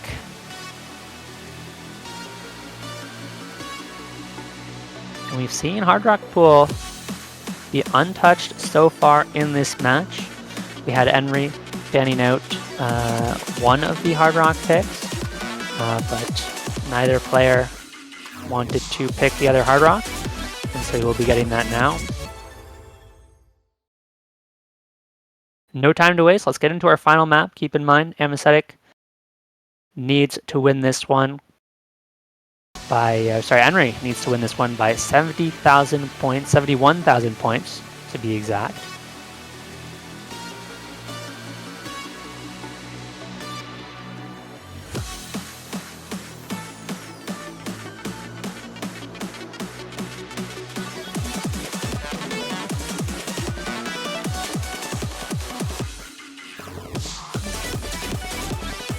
And this is what's so exciting about this format, right? Into the ending, it is going to come down to that final score. Every accuracy drop, every miss matters. You see the accumulation of the misses in all the previous maps, right? And at the end of the day, it is going to be Henry off to the early lead as Anesthetic did find a miss at the start of the map. It's not a long one either, so it's going to be very impactful as Anesthetic has found yet another miss. And it's 56,000 points. Henry is going to need about another 10,000 points here. In a very good spot to do so. But we still have a whole other Ki section, so Henry should reach that 70,000 mark that is required before the Ki, but needs to perform in the Ki. Hold on to it. Anesthetic found another miss in this low section. All of a sudden, this score lead is up to 100,000 points, and Henry is in a very good spot. Just needs to hold on for a little bit longer. Every second that Henry holds puts that score lead further and further out of reach for Anesthetic. Is starting to recover some combo, but unless Henry finds a miss, it's just not going to matter as we're down to 30 seconds left in the map and 200,000 points now. This might be it for Anesthetic. We could still see a big chain miss from Henry to lose some score, but I mean, has not missed on the map. It's certainly not looking likely, and I think now at 250,000 points, this one should be out of reach for Anesthetic. And although valiant recovery into the end of the map to put up some good combo, it's not going to be enough. And Henry will be taking this one. A huge congratulations to Henry on a well-played map. A very impressive score as well. Did find a one miss into the ending, but or at the start of the map in the first few notes. But a very, very solid performance regardless, and just goes to show you can be down, but all it takes is one decisive map. And you know, it was 3-2 in favor of map score, but ultimately it just came down to that one big score gap, and so that's going to be it for us. We appreciate you all watching, and we'll be back next week. This was our final match of the weekend, and so once again, congratulations to Henry. Unfortunately, Anesthetic will be dropping this one. I've been iFlame. Big thank you to Trask for the stream, and we will see you back next week. Take care. I watched it fall away. It slipped right through my fingers.